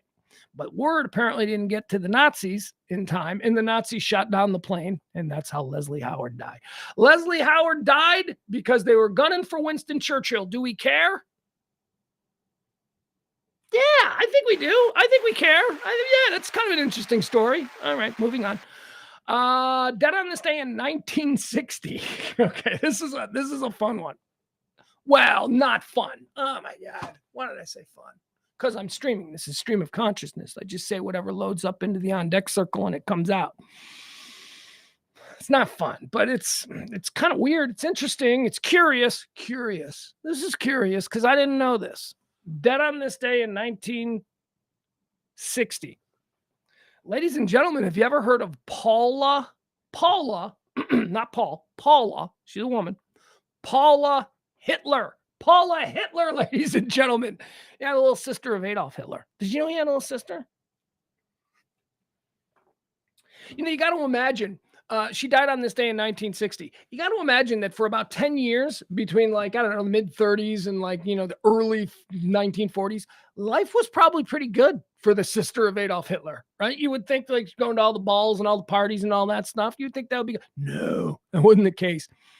Hitler basically destroyed his sister's life when he became powerful. He gave her money. He set her up. He made her live in Vienna, and he made her change her name to Wolf because he knew that there would be assassins coming around to kill everybody in his family. So Wolf was his nickname for his little sister when she was little. So she changed her name to Paula Wolf, and she basically lived her life, during the whole rise of, the Hitler thing in obscurity. She was arrested. I don't know if she was arrested, but she was brought to America by American authorities and debriefed and basically cross-examined and all that kind of stuff. And at the end of it, the American authorities went, yeah, she's just a sister. She doesn't. As a matter of fact, not only is she just a sister, but Hitler kind of thought she was a moron. Like he loved her, but he didn't trust her with anything because he thought she was a dumb girl. And so he just kind of kept her away. So they let her go back home. They let her go back to Austria, where she lived out the rest of her life, working in a craft store, going by the name Paula Wolf. Paula Wolf. She wouldn't use Hitler, and for good reason. I mean, you don't see Hitler on a mailbox. I don't know if that's a good look. Paula Hitler, dead on this day in 1960. Do we care? That's an interesting story, but no, we don't care. Hitler, they get nothing. Let's move on from them. Dead on this day in 1968. Helen Keller, American author and activist. When was she born? 1880, 68, 78, 88. Oh my God. Helen Keller lived 88 years. How? How'd she live 88 years without falling down a flight of steps? I don't understand how somebody with that limited, she must have been like wrapped in bubble wrap. Did she have like a phalanx of people? Just anything that's coming. I don't even know Helen Keller's story. Here's what I know about Helen Keller. She's blind, she's deaf, and she's dumb. Dumb, can't talk.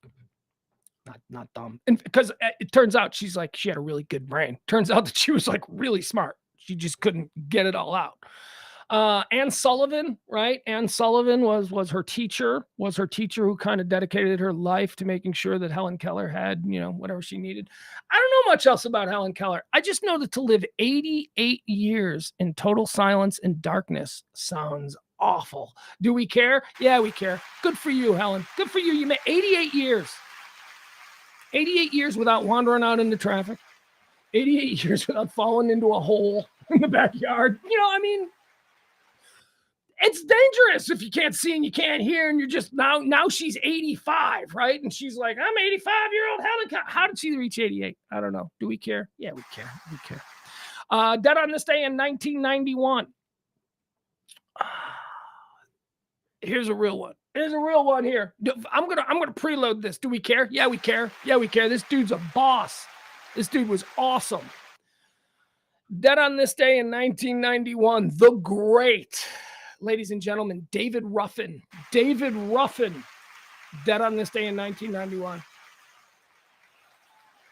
David Ruffin, lead singer, founding member, one of the great R&B men of all time, one of the great soul singers of all time. David Ruffin formed the Temptations. Just off the top of my head. Okay, well, David Ruffin, I don't know anything by him. My girl, talking about my girl. That's David Ruffin. Ain't too proud to beg, sweet darling.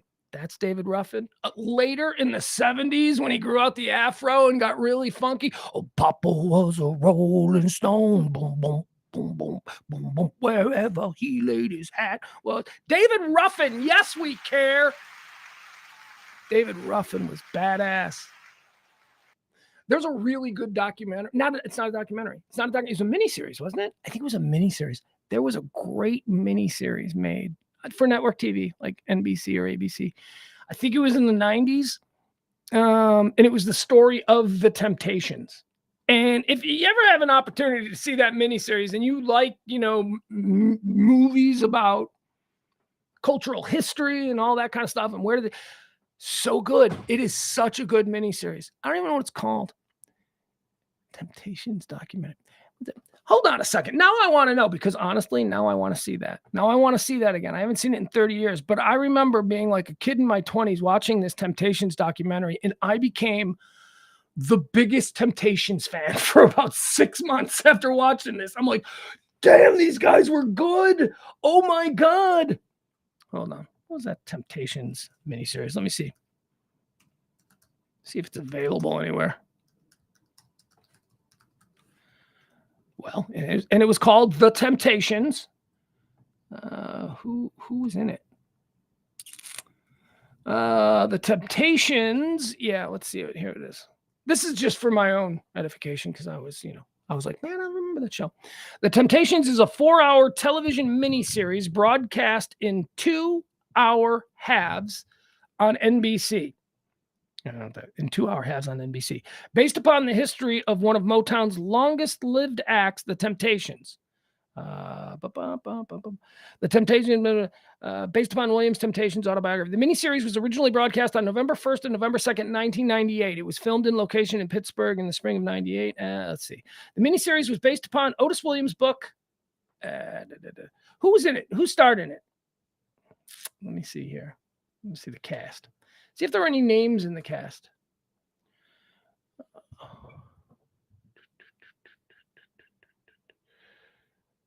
Tyrone Brooks. Tyrone Brooks played Eddie Kendricks. Eddie Kendricks is the other one. Kendricks and Ruffin. Who played David Ruffin? Leon Robinson. Who's Leon Robinson? Oh, I've seen that guy before. Well, yeah, as David Ruffin in the Temptations movie. No, but I've seen him elsewhere too. He's Above the Rim, 5 Heartbeats. Okay, he played Little Richard in the Little Richard story. Okay, so apparently he can sing and dance, because that's why, he played David Ruffin and Little Richard. David Ruffin, do we care? Yeah, we do. I love David Ruffin. He put out some cool music. Dead on this day in 2014. Here's the last one that we need to consider.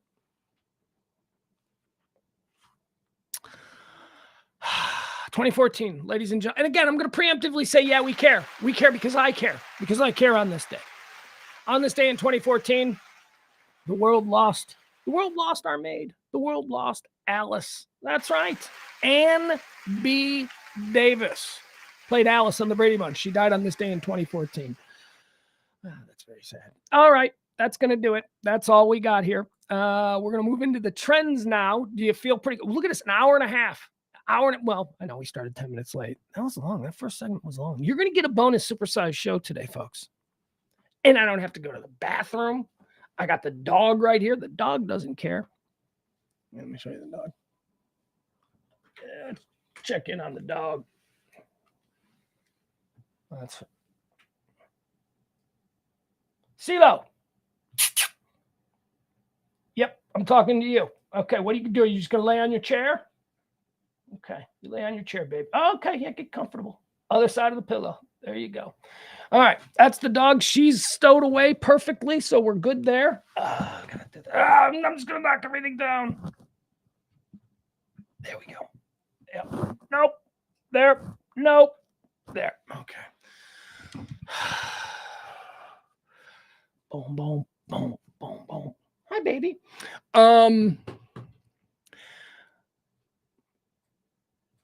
So you saw the dog there, right? We're going to get into the trending topics. We're going to do that all in a second. But let me ask you guys a question. You saw the dog there. She's just laying there. She's just laying there on her little dog bed. I'm doing the show. She's being cool. Not wanting to go out, nothing. She's being totally cool. She's awesome. I mean, the problem with having the dog in this little studio is that dogs want to move around and go. Not her. She's going to hang out right with me. She's going to lay right here. But here's my question. What does my dog think I'm doing? I think about this all the time. What does she think I'm doing? She knows I'm not talking to her, right? She knows she's like, but if I was to say something like CeeLo, like that, there she goes. Now she looks. So she does know when I'm talking to her. What does she think I'm doing? Like I represent basically all of humanity for her. And she thinks, like, if she was hanging out with her dog friends, she'd be like, my favorite things that humans do is when they go into the closet and they just talk at the top of their lungs for like 2 hours. I love it when they do that. And then the other dogs are like, that's not something humans do. And she's like, well, it's something my human does. And that's what she does. She sits here every day. She just watches me. I'm just sitting here making noise. It's the equivalent of her. Like if I was trying to watch TV or something or sleep and she was just walking around going, arf, arf, arf, arf, arf, for like no reason. It's so weird. I think about that a lot. Like, what does she think? What does she think I'm doing? She knows I'm not talking to her. She just knows I'm making a lot of noise. She doesn't know. I'm pretty sure dogs don't understand streaming. I'm pretty sure they don't know what internet is and all that stuff. All right, let's get into all the things that are trending because that is the point of this show as we do it every Monday through Friday, noon to whenever. We talk about all the topics that are trending. All the things, the headlines, the big pieces of news, excuse me. Programming note, tomorrow's show is going to be truncated. I told you truncated. What's truncated mean? I don't know. Just a word that I think fits. Tomorrow's show, we're going to do a show from noon to 1. Okay, we'll do a normal noon show, noon to 1. Then at 1, I got to go. Gotta go, go. No, I don't have to go anywhere. Like, you don't have to get dressed and leave the house. But James Parker and I have a big meeting with somebody tomorrow at 1, and we're gonna do it, through Zoom or whatever. So I gotta get off the stream at 1. So what I'm gonna try and do tomorrow is we might even start a little bit early tomorrow. So stay frosty. I could very much see us hit and go at like 11:45 tomorrow, but. After we do that, after we do our little thing, then my plan is to come back and I'll let you know tomorrow. But yeah, I see no reason why I can't just do this little meeting. It'll probably take 20 minutes, maybe a half hour tops. And then I'll be back. And who knows, maybe James will join. I don't know. We'll just have to see. But that's tomorrow. That's a heads up for tomorrow and what's happening there. Hold on. Okay, CVS, you don't need to be distracting me in the middle of the show here. High Noon. We're brought to you by Sacred Oils this month. Thank you to Sacred Oils. They stepped up. They helped us. They heard me say, hey, need some help. And they're like, we'll help you. And they helped. So thank you very much. Sacred Oil is responsible for May. I'm gonna keep them. We don't have, I'm gonna keep them as whatever. They can stick around for as long as they want because it was really bad last month. And they stepped up. Didn't even have to ask. I mean, they were just like, hey, why don't we do it? Because they're cool people over there at Sacred Oils. 137.40 Midway Road in Farmers Branch. But you folks, you can still tip because it is the first of the month and we're $200 short. we are short. We are short for this month. So anything you can do would be wonderfully appreciated. So there you go. Let's get into what is trending. Debt ceiling is trending at number one. Why is the debt ceiling trending? Well, because as I've been telling you, see, gin them up. Everybody in the news media for the past 3 weeks knew full well that this debt ceiling thing was going to go the way it always goes, which is they're going to come to an outcome because at the end of the day, they're voting to pay themselves. They're voting to keep their paychecks coming. So what? So for the past 3 weeks, that doesn't matter because the media was like, oh, what happens if it doesn't pass? What happens if they don't come to an agreement? The whole country's, we're going to be pitchforks and tiki torches. We're going to burn down the cities. That's ginning us up. I've been saying to the whole time, I go, stop it. Don't listen to this. Because what happened is what happened. They did what they always do. The House passed the debt ceiling bill on Wednesday night, days before the U.S. is projected to run out of money to pay its bills. See, here's the thing. We're not out of money. We are not out of money. It's a situation where it's like, hey, we need to pay the cable this month. And I'm like, we don't have anything, but we have a fund. We have a household fund that we can just move money from and we can pay the cable bill and we can have cable. But somebody in the house is going, don't touch that fund. It's like, stop it. It's all a construct, man. Money is something that we've all agreed means something. It doesn't actually mean anything. If like the king of the world, we elect the king of the world, we're probably not going to elect a king of the world. I'm thinking a king of the world will just take over. But should we find ourselves in a situation where there's a king of the world and he goes, money ain't a thing anymore? We'd go, okay, so what's next? The world, trust me, it's a construct. The debt ceiling is a joke. This whole thing is a joke. We owe East Timor $4 billion. Okay, so we don't fucking pay East Timor. What are they going to do? Invade us? We're the United States of goddamn America. You'll get your money when you get your money. I hate the whole thing, but it's a way to divide us. It's a way to divide us and keep us at each other's throats. And what ends up happening? The same thing that always ends up happening. It gets settled. The House passed the debt ceiling bill Wednesday night, days before we were projected to run out of money. The Fiscal Responsibility Act is the result of a deal reached between White House and Speaker Kevin McCarthy. Senate Majority Leader Chuck Schumer said that the Senate will do everything we can to move the ball quickly. There you go. All right, so that's over with, even though it was a nice little tool that they used to try and get us all ginned up. Freaking libs, freaking fascists. That's what they did. And they knew damn well from the very beginning that what they were doing was disingenuous. They knew. You think Jake Tapper really thought? No, but stir that pot. Create some fear out there, because if people are afraid, they're not going to tune out. If people are afraid and you promise something coming up after this commercial for Lexus that'll make you not afraid, you'll stay. And that's it. That's a very powerful tool. Fear, ginning, mucking people up, getting them all nuts. Do you fall victim to it? Stop it. Everybody's fallen victim to it. We've all fallen victim to it. It's just one by one we need to wake up and we need to go, what? I don't think so. Here's another one. This is the story that won't ever go away. Now, we don't typically do these stories, but this is a legit one. And this one is kind of big. It's divisive, but it's kind of big. It's not divisive.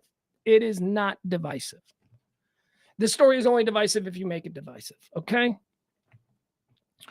So apparently they got Trump on tape. Okay. The special investigator, the special investigation into the documents thing. They've got tapes. They've got tapes of Donald Trump apparently talking about how he's got classified documents and being pretty defiant about it. And this is a very big deal because, well, Trump captured on tape talking about classified documents that he kept after leaving the White House. Now, we can go back and forth all day long about, whether or not this is important, whether or not, I don't know. I don't really know. What I do know is he's just fucking lying again. Just lying. And apparently a whole bunch of us are like, it's okay to just lie to our faces. Stop it. Expect better. As our former smoke show first lady used to say, be best. This is not being best. The recording indicates that Trump completely understood that he retained classified material after leaving the White House. According to multiple sources familiar with the investigation, on the recording, Trump's comments suggest that he would like to share the information, but he's unaware of limitations on his ability to. I want to get this right. Trump's comments on the tape suggest that he would have liked to have shared the information, but he's aware of limitations on his ability post-presidency to declassify records. Let's see. Multiple sources described the tapes. One source said the relevant portion on the Moran document is about 2 minutes long, and another source said that the discussion is a small part of a much longer meeting. Special counsel Jack Smith, who is leading the Justice Department investigation into Trump, has focused on this meeting as part of the criminal investigation into Trump's handling of national security secrets. Developing, But that's the news you need to know. Jack Smith apparently has tapes now. And of course he has tapes, because Trump didn't know what he was doing. This is not his whole appeal. The whole reason we all voted for him was, we all... trying to be inclusive. The reason he was elected president was because people are like, he's an outsider and he's going to change anything. And that's all great. That would be great. Someone from the outside coming in. But here's the other problem. Someone from the outside coming in doesn't know where they keep the toilet paper, doesn't know how things run, doesn't understand protocols and laws and how tricky these things are when you're at this highest level. So he's going to dick trip over stuff, and he's going to say stuff in conversations and in meetings with people that might be recorded where he shows how ridiculous he is, right? He shows talking about, I'd like to share these docs. He's saying that? I don't know. I haven't heard it. So we'll have to. Will we ever hear these tapes? I don't know. Whatever. But apparently this is a very big deal in the special classified documents investigation. Jack Smith has tapes of Trump apparently admitting that he knows he shouldn't have them. Moving on. Because I just hate talking about that subject. That subject, people just lose their mind. No one can be just, everyone is an agenda when that T name is brought up. Everyone. Either you've built a brick wall and nothing that's said about him can differ from how you feel in your heart about him, right? You've built a brick wall, or you're just a garbage person who's like, yeah, he's bad, I'm bad, we're all bad. Let's just, I don't get it.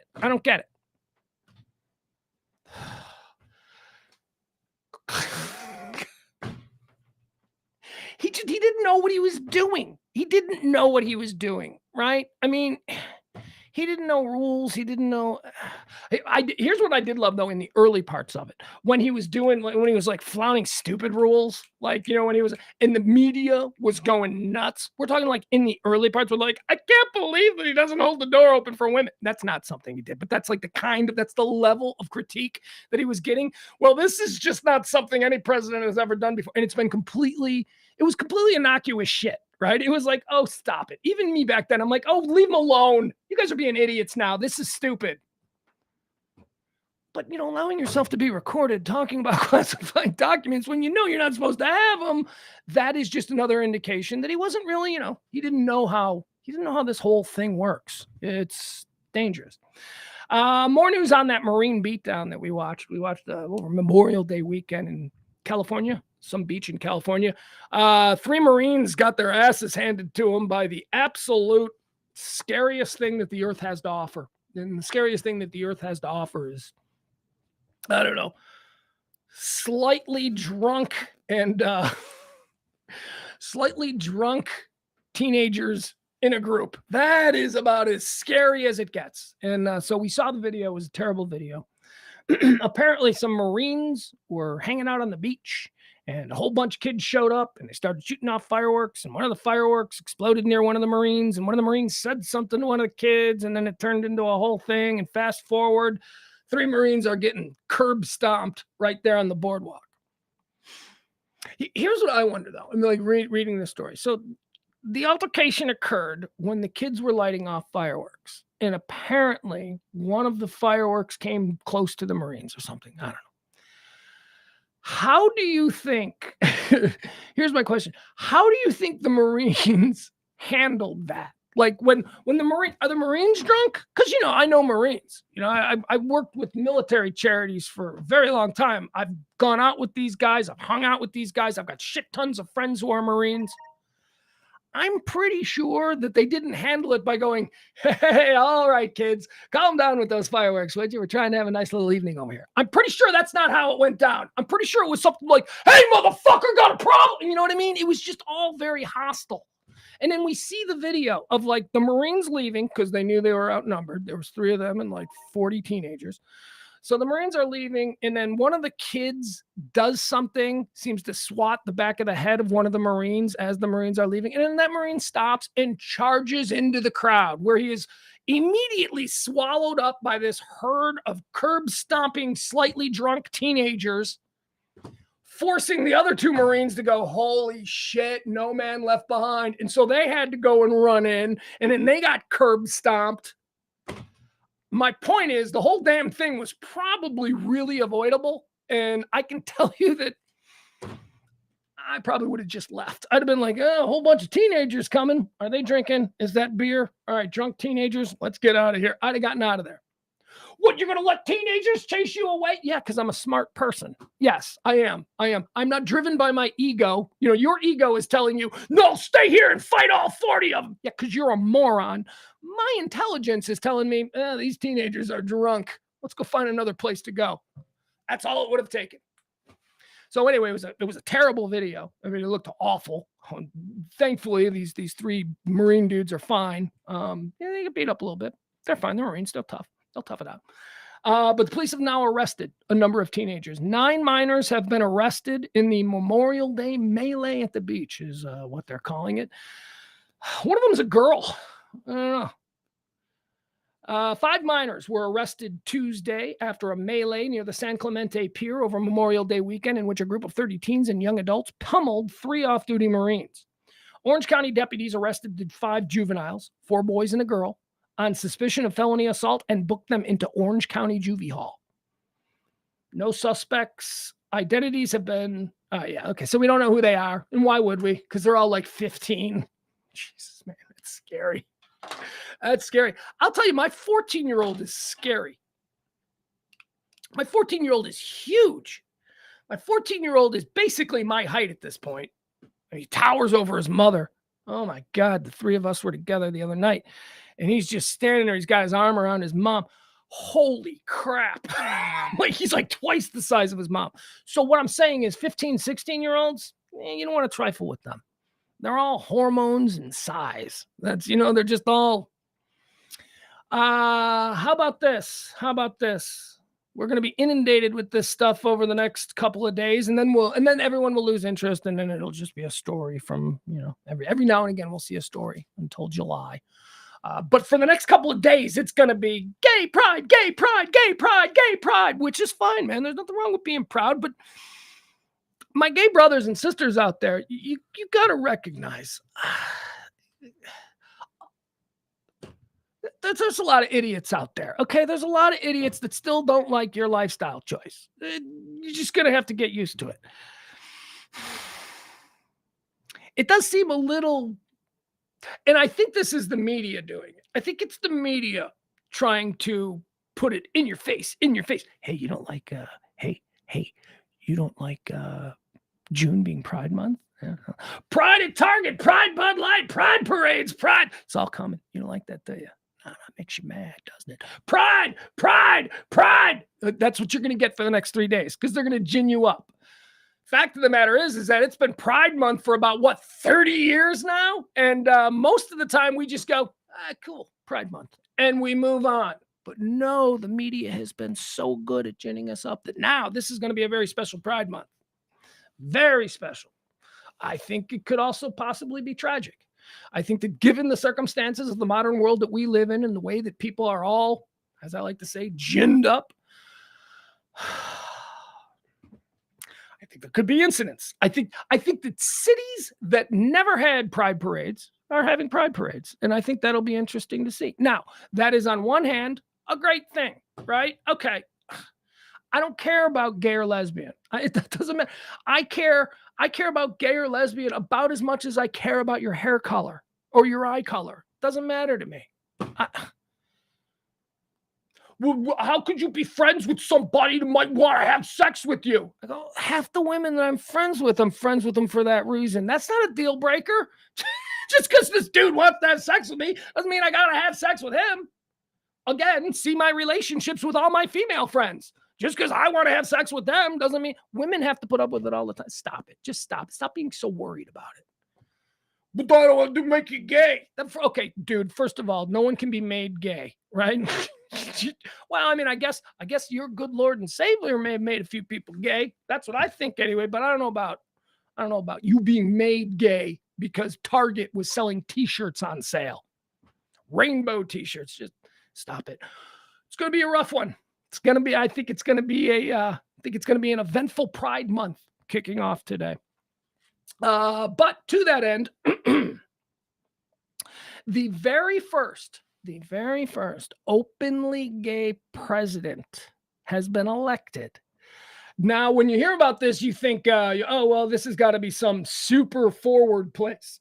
This has got to be like what is this, like Monaco? What is this, San Marino? What is this, some beautiful, wealthy, forward-thinking European? No, Latvia, ladies and gentlemen. Latvia has elected the first openly gay president. That's right. The San Francisco of Eastern Europe. Latvia that's crazy. Like, you wouldn't think, like, the first country to like go to the polls and popularly elect a gay man, which suggests that the citizenry, the rank and file of that country, it would suggest that they don't give a shit if you're gay or not, which is exactly where we need people to be.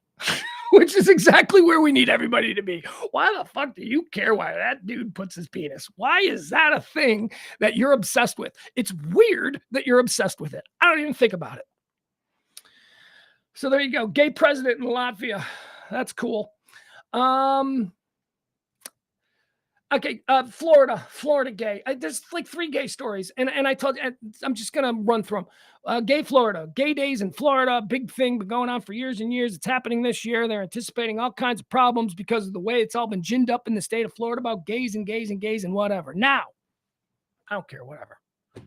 Gay days in Florida. It's like all the amusement parks and all that stuff.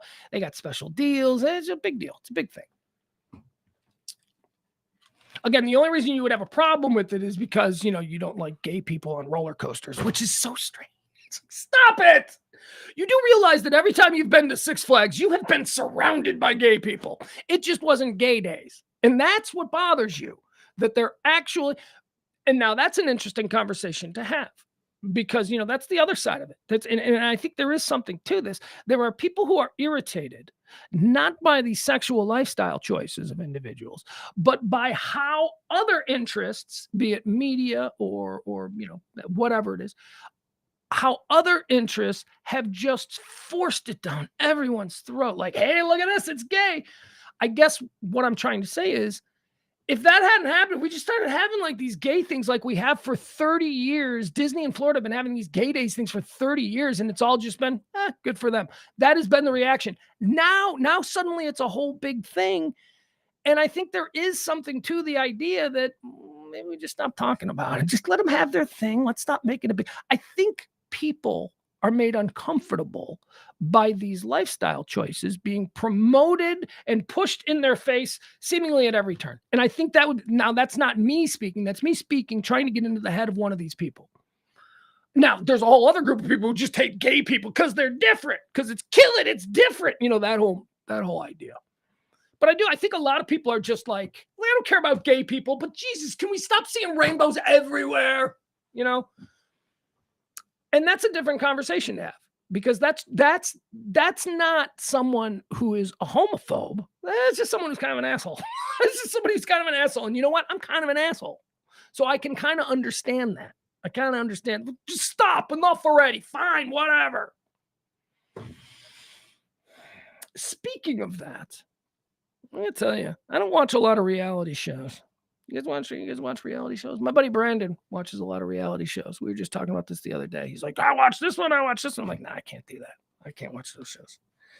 My television time is limited to creation. I like writing. I like dialogue. I like storytelling. I like filmmaking. You know that I don't want a reality show. But popped on the old Netflix last night, and apparently there's a new show on Netflix, and it was right there at the top. You know when you go to Netflix and like something starts playing automatically. You know it's like here, watch this show, and it starts playing, and I'm looking at it, and I'm like, it's a reality show. It's a gay reality show, right? Hold on. Well, I know right now you're out, right? You're out. If you were to tell me, hey, you want to watch the new gay reality show, the new gay dating show on Netflix, I'd be like, God love him. No, I'm gonna pass. It doesn't seem like I'd be interested in that. I don't want to watch. So that's what you would think, right? But this new Netflix show, it's almost like they are targeting heterosexual men with this new gay Netflix show because it appears to be all lesbians, and it appears that all the lesbians are super hot and they're all like hooking up. There is not. So I started looking at it. I'm watching this thing and I'm looking at all these women who are on this new dating show, and I'm like, my God, there is not a Melissa Etheridge in this group.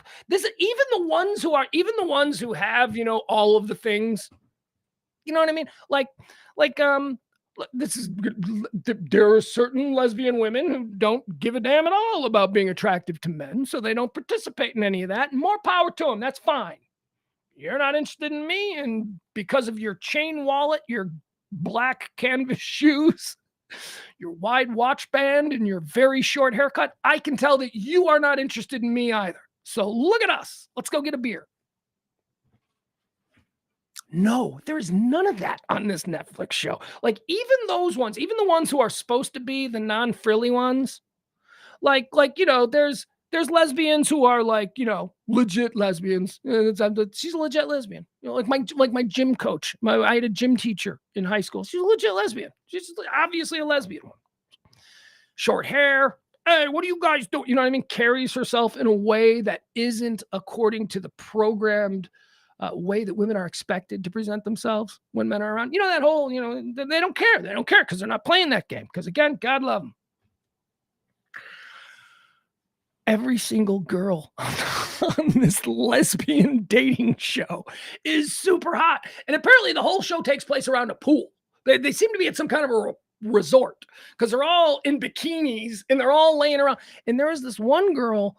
And okay, so it's one girl and another girl, and they're talking. And this is the first thing that you see. And they're flirting. They're trying to figure out if they're an item or not. And one of the girls is basically Pamela Anderson. One of the girls is totally the penthousey lesbian, right? She's the one with the blonde hair, massive boobs, bikini, super tight body. I mean, really hot, like a 10, like a girl that anywhere in America, she walks through the room, every man is going to be like, eh. Okay, so that's lesbian number one. And then she's flirting with like this other category of lesbian in the show, which would be like, the Melissa Etheridge one. She wears like jeans and a chain wallet. You know what I mean? That kind of thing. She works with her hands, that old short haircut, like super short, like really short. So that's the other one. Except here's the thing. The other one that I just described there is gorgeous, is absolutely beautiful. Like you look at her face, you're like, oh my God, she is like super hot. So there you go. That's how I'm going to support Pride Month. I'm going to watch the new lesbian dating show on Netflix. Join me. Let's make the world a better place. Let's all watch and accept the lesbian dating show on Netflix.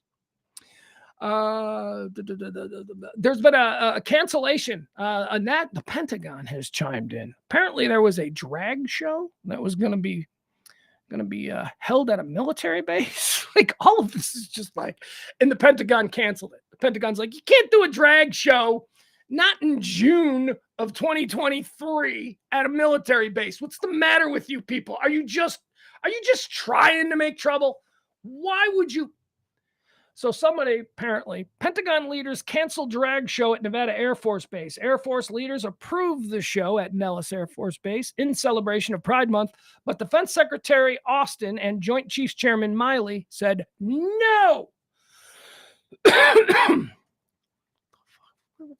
All these people getting off on dressing. I never understood that. I barely want to dress like a man. I couldn't imagine, like, by choice, let's put on pantyhose, let's do makeup. What is going on? You don't look pretty in that dress, Don. You look you look like Don wearing a dress. Don is the name of somebody from my past who, it was recently revealed to me, is not trans, but a transvestite. Don from college? The, the guy who was dating April? He wears dresses? Okay. And he goes out in public. That's okay. There you go. Whatever, man. We only get so many spins on this planet. Whatever you got to do to make your time here go easier for you, you do. I don't judge, but that's weird. that's weird. Don, guy I used to drink with, guy who had a smoke show girlfriend. Don, running around in 2023 wearing a dress sometimes. But he apparently claims that he's only a transvestite, which I don't know the difference here. The drag show at Nellis Air Force Base, which was in celebration of Pride Month, was approved by Air Force leaders, but Defense Secretary Lloyd Austin and the chairman of the Joint Chiefs of Staff, General Mark Miley, told the Air Force it is not Pentagon policy to fund drag shows on bases, and the shows should be canceled or moved off base. Fixed. There you go. How about you don't hold the drag show, which, you know, I don't give a shit if drag shows aren't a problem. Bigger problem in America. Oh, no, I don't want to go there. I don't want to go there. I don't want to go there. I won't go there. I won't go there. I almost went somewhere divisive. And, you know, that's not me. I don't like to go there. Drag shows are a manufactured problem. Drag shows are not a real problem. Drag shows are something that have occurred all the time. They happen all the time. It's just that now people are going, hey, let's get people all upset about it. But who in their right mind would go, let's do it here on base? Wouldn't you rather go to the local bar in town? Wouldn't you rather, or maybe they can't, maybe because of, you know, social climate. Maybe you can't just go to a bar. I don't know, whatever. This is a stupid story. They shouldn't be doing drag shows at military bases. Well, why not? Just because. Use your head. Why not? Where do I start with why not in June of 2023 hold a drag show at a military base? Really? Do we need to go down the list of why not? One, what about all the attention? It was canceled, and look at all the attention this thing is getting. Imagine had it gone off. There's a lot of reasons. It's just stupid. It's now, you know what the answer is? Here's the answer. Hey, can we do a drag show on base? The answer to him is, now is not the time. And that's it. And leave it at that. Now is not the time.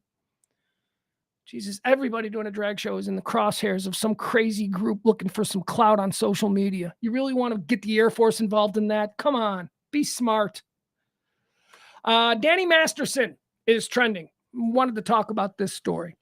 Danny Masterson is a Hyde. Remember Hyde from that 70s show? Who doesn't love that 70s show? I love that 70s show. Hyde was fun.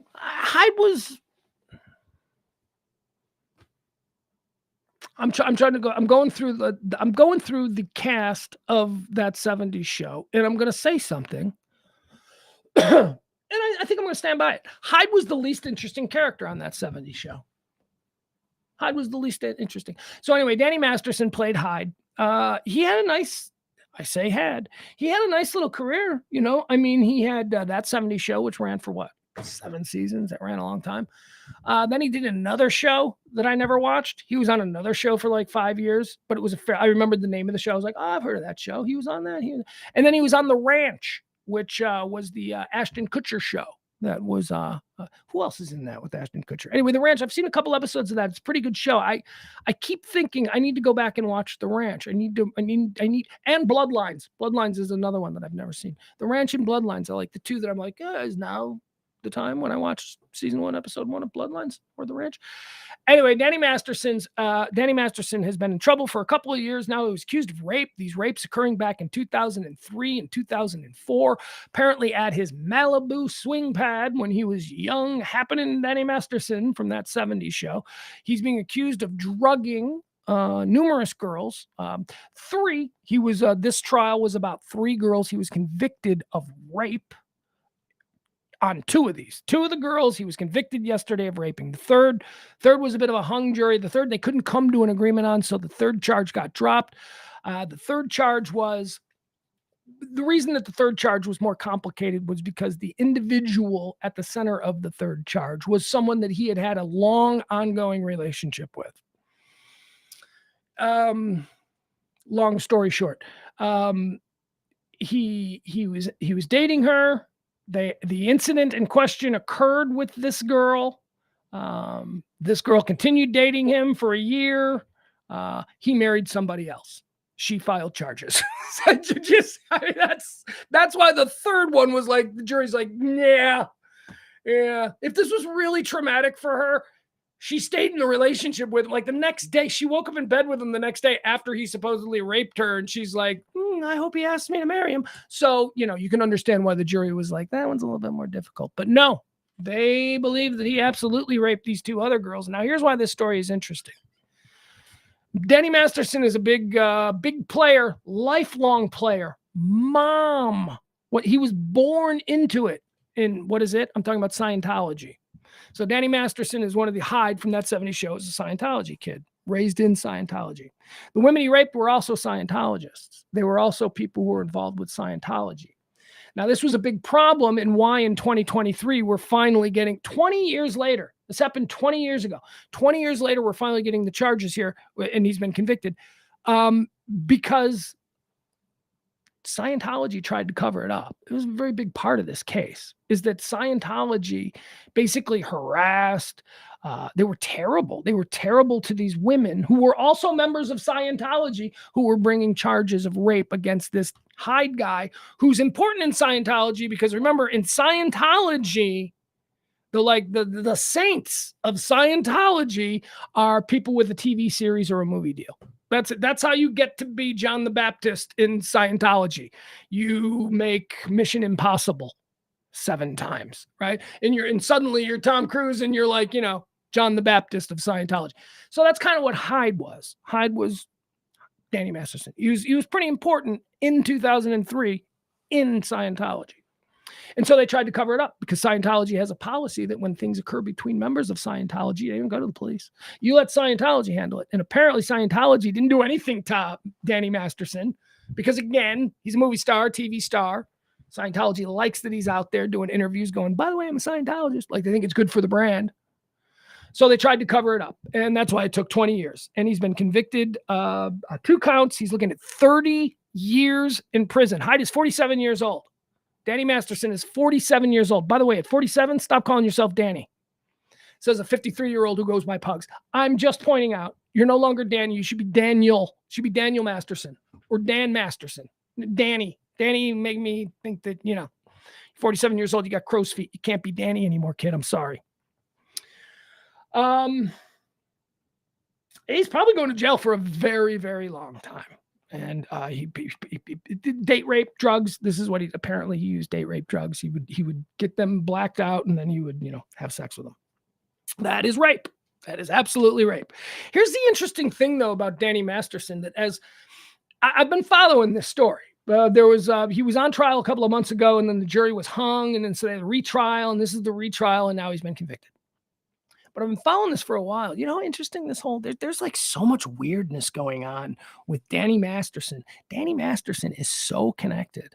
Like, first of all, he's a part of this weird, tentacled Hollywood celebrity family. It's not a group, it's a family. Like, okay, I'll give you an example. So in the courtroom for Danny Masterson was a bunch of Baldwins. There was a bunch of celebrities. And here's why that's also weird.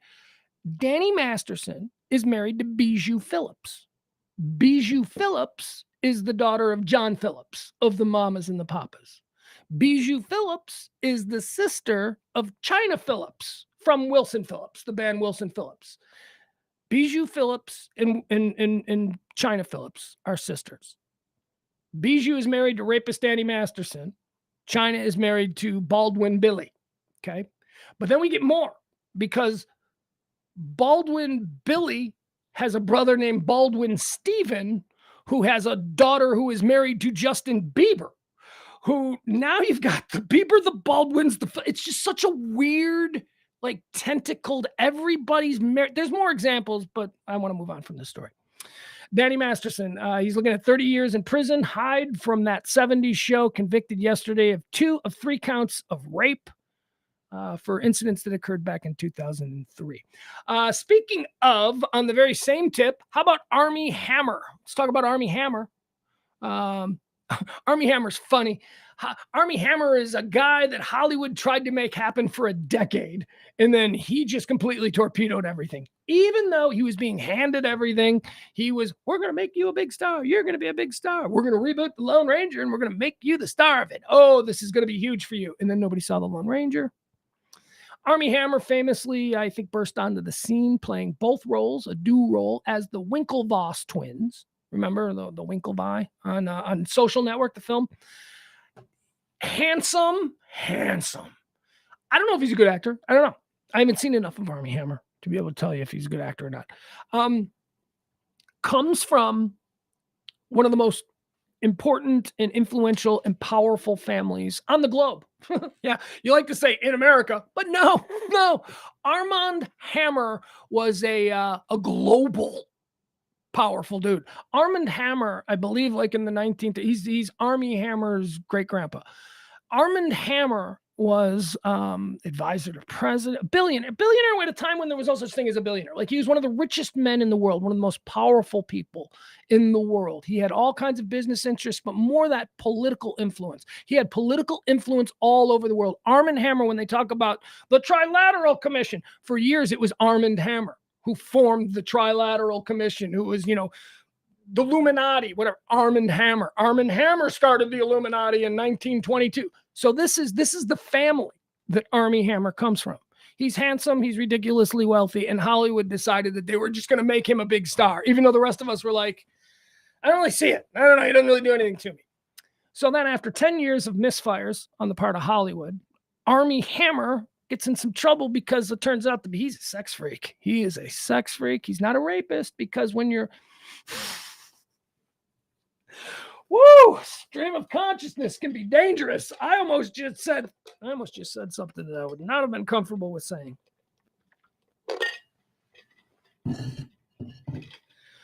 Here's the thing. So, like, Armie Hammer and Danny Masterson. Danny Masterson, who was just convicted of 2 counts of rape.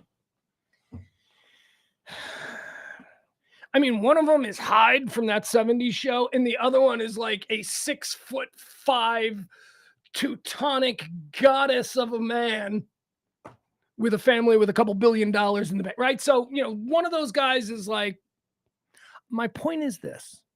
I think women throw themselves at Armie Hammer. I think that Armie Hammer doesn't have to raise a finger to get the most beautiful woman in the room to go home with him. Now, that doesn't mean that's got to poison a man's mind. That's got to poison you take that for granted. You take the hunt for granted. If it's that easy for a guy like Armie Hammer, you're going to start upping the ante. So you're going to start getting into some weird stuff. And he got into some weird stuff, man. And he was like some cannibalism. He would text. He had these weird text threads with these girls where he's like, I'm going to come over and I'm going to slice your hand and I'm going to drink your blood and I'm going to mix it with a cocktail. I want to eat your like all kinds of weird stuff. Did he do any of it? No. Was he involved in S&M and all that kind of stuff? Like, a bunch of women came forward. He tied me up when we had sex. Was that a problem for you? No, it was great. Like, seriously, that's what everybody, but it was revealed that he was weird. Like, he was weird sexually. Like, he was into stuff. Because I think that when you're Armie Hammer, I think that when sex and connecting with women and all that, when it's that easy, it starts to become really boring. So you need to start doing weirder and weirder shit to make it interesting. And I think that's what happened with Armie Hammer. I think Armie Hammer just went... Anyway, why are we talking about Armie Hammer? LA County is not going to pursue any charges against Armie Hammer. This has been an investigation that has been ongoing for a couple of years now. There was a whole mini series on A&E or something, House of Hammer. I only watched 2 episodes because I got 2 episodes in and I'm like, good looking, super rich guy. I'm bored. You know, it's like, whatever. In a statement, the DA's office said it could not prove rape allegations beyond a reasonable doubt, in part due to the complexity of the relationship between Hammer and the accuser. The complexity they speak of in this is that his accuser, right up until she accused him, like years after the event, was really into him. So, you know, it's complicated. It's like, and he didn't, there is no, all we've got on Armie Hammer are girls talking about how he likes weird sex. We don't have really any evidence of him brutalizing women against their will. Because, you know, someone, it hurt when he put me in that leather thing. Yeah, but you were down for it. You were like, let's do it. You know, can't blame a guy for being into S&M. I mean, I'm not, but I'm also not Armie Hammer. I wonder what my sexual taste would be if, you know, I had sampled the buffet that Armie Hammer has sampled for the last, 20 years of his life. The accuser, who was previously identified as Effie, by the way, do you know who Effie is? Effie's a Dallas girl. Effie's a girl from Dallas who he had this relationship with. And she's the one that sort of blew the lid off this because she had all of the tapes. She had all of the, not tapes, but text messages and all that weird stuff. Effie was in love with him. Effie thought she was going to marry, she's that girl from Dallas. She thought she was going to marry a big movie star. And then it turned out, no, he married someone else. And, so then it becomes ugly. Same situation as with Danny Masterson's third accuser. That's why Danny Masterson's third accuser, it's why the jury went, nope. You're saying that he raped you in October, and yet you were still celebrating Christmas with him that December. So, you know what I mean? You lose credibility when you talk about this traumatic incident that he needs to pay for when it doesn't seem like it was all that traumatic. That was not the case for the first two accusers in the Danny Masterson trial. They did not have an ongoing relationship with him after the incident. This woman, Effie, in Armie Hammer's case, did. She's like, why don't you text me anymore? It's like she was pursuing him. And then he got married. However, I will say this about Effie. Effie is gorgeous. Of course she is. What do you think? Armie Hammer is going to be messing around? Effie is gorgeous, but she didn't get what she wanted. She got a TV show. She was all over that House of Hammer. That's why I know she's beautiful. The accuser, who was previously identified as Effie, reported Hamer to the police in February of 2021. She alleged that Hamer had been physically abusive during an on and off again relationship that spanned 4 years. So he was physically abusive to you in year 1, and then yet there was a year 2, a year 3, and a year 4. You know what I mean? It's like, this is like, I'm sure he was. I'm sure he was a dick. But, we're talking about bringing charges and throwing somebody in jail. And he was a dick to you because he's Armie Hammer. And the world has lined up in a way that he can be a dick to anybody he wants because he's got billions in the family money, right? He doesn't matter to him. And he's good looking. And you know what? You're going to tell him no, lady of the moment? Armie will go down to the hotel bar and he will find 5 of the most unbelievably attractive women who are willing to do what you're not going to do. So yeah, he's probably a bit of a dick sexually. But is that actionable? Is that rape? She alleged that Hammer had been physically abusive during an on-again, off-again relationship, by the way, which both of them agree was steeped in bondage. He was into bondage and she was into bondage and they did bondage together. So if it was physically abusive, she was a willing participant. She alleged that Hammer had been physically abusive during an on-again, off-again relationship that spanned 4 years. And she said that he had violently raped her in 2017. Hammer has vehemently denied the allegations. All right, so there you have it. So there are no charges that are going to be filed in the Armie Hammer situation, and Danny Masterson, Hyde from that 70s show, is going to jail for possibly as much as 30 years. Let's see, what else do we have? Oh, we got a bunch of nutty kids. Got a bunch of nasty, nasty, awful kids. Check this shit out. Memorial Day. So there's this town in upstate New York. It's like a nice little town. I don't even know what it's called. What's it called? Let's see here. Doesn't matter. It's outside Syracuse. It's a town in upstate New York. And one of the things that this town has is a little lake in their little town square. And the little lake in their little town square has a swan. And the swan's name is Faye. People love Faye. Faye's been a staple. Faye is on the water tower of the town. The town, it's called Swan Pond because that's where Faye lives. These kids, teens. What do I tell you about teenagers? They're the absolute worst. I got one. Man, I got an early stage teenager too. My teenager's only 14. Oh my God. Teenagers are the worst. Anyway, so this group of kids, they believe this incident occurred between 12 a.m. and 3 a.m. on Sunday evening into Memorial Day. So it was a Sunday into Monday. Bunch of kids, they go down to the lake, they go down to the pond, and they catch that swan Faye, and they kill her and eat her. They killed and ate the town swan. Oh, are people pissed? People are very angry. And look, what a freaking monsters. What little monsters. Here's what I can say without a doubt. My 14-year-old son would never do that. My 14-year-old son would be like, I don't think that we should kill. First of all, that's not a duck. The kids claimed it was a duck. We thought it was a duck. My kid would know the difference between a duck and a swan. My kid would go, that's not a duck, that's a swan. That's probably the same swan that's on the police cars and that's on the water towers and it's on the welcome to this town sign. I'm thinking that swan might be important. Maybe we shouldn't kill him. That is what I would hope my 14-year-old would do. That's not what these 14-year-olds did. They caught him. They caught Faye and took Faye's babies. Bunch of baby swans, little ones, little beep, beep, beep, little baby swans. They were going to raise them as pets. Okay, dumbass kids. Yeah, so they took Faye home. They killed her. They chopped her up. They ate her.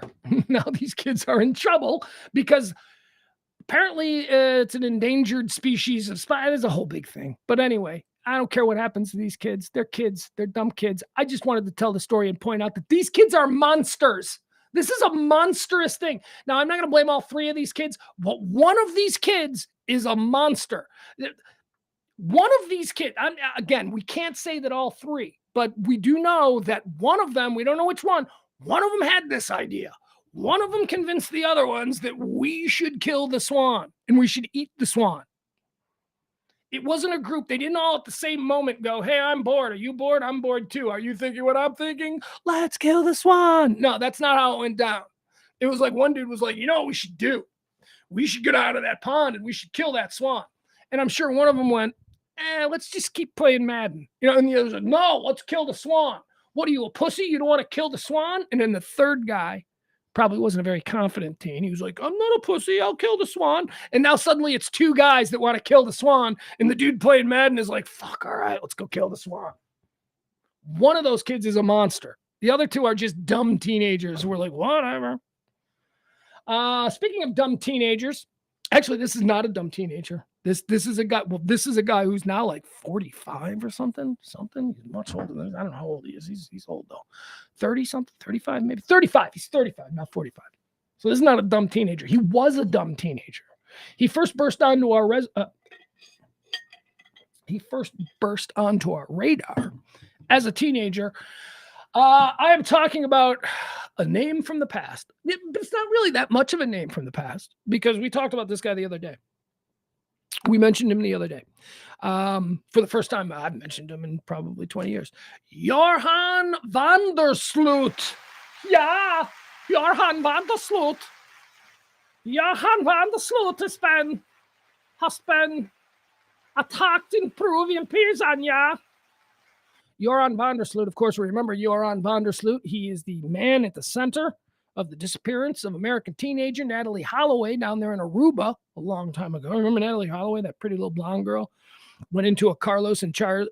It was either a Senior Frogs or a Carlos and Charlie's. I don't know. Those are the only bars they have in those, party towns. And she met this guy. She met this handsome guy, Joran van der Sloot, yeah. She met Joran van der Sloot, and she disappeared. She's never seen again. Yeah, he killed her. He probably tried to have sex with her. She died. I don't know, whatever. There's a whole bunch of stories, whatever. We know he killed her. We know that he's a freaking psychopath because we know what he ended up doing after that. He ended up moving to Thailand where he was involved in the sex trade, which led a lot of people to go, I'm sorry, not the sex trade, slave trade. He got involved in slave trading of people in like Indonesia or wherever. I'm not kidding. That's what Johan van der Sloot did after he fled Aruba after the Natalie Holloway thing. So I ask you this. How did Johan van der Sloot have connections to suddenly find himself involved in the slave trade? He sold Natalie Holloway into the slave trade. That's what happened. So when he left Aruba, he goes down there and he gets busted by like Thailand or Malaysian police, Indonesia, I don't know, wherever, one of those places. You know what I mean? One of those places where there don't appear to be any rules. So he goes down there and the cops find out about him and they're like, we're coming after Joran van der Sloot for, sexual slave trading. So he flees. Now he's on the run. Right? This guy still looking at him for Natalie Holloway. We don't know where she is. Now the Indonesian police are going after Joran van der Sloot for like slave trading. He ends up down in Peru. Yeah, Peru. That's where he ends up down in Peru. That's where he's hiding. And he walks into a casino and he decides, he's like, I don't have any money. I need something. I need to get something going here. I'm going to use my Joran van der Sloot. Apparently he was good looking. I don't know. Apparently women liked him. So he used his charms to get women.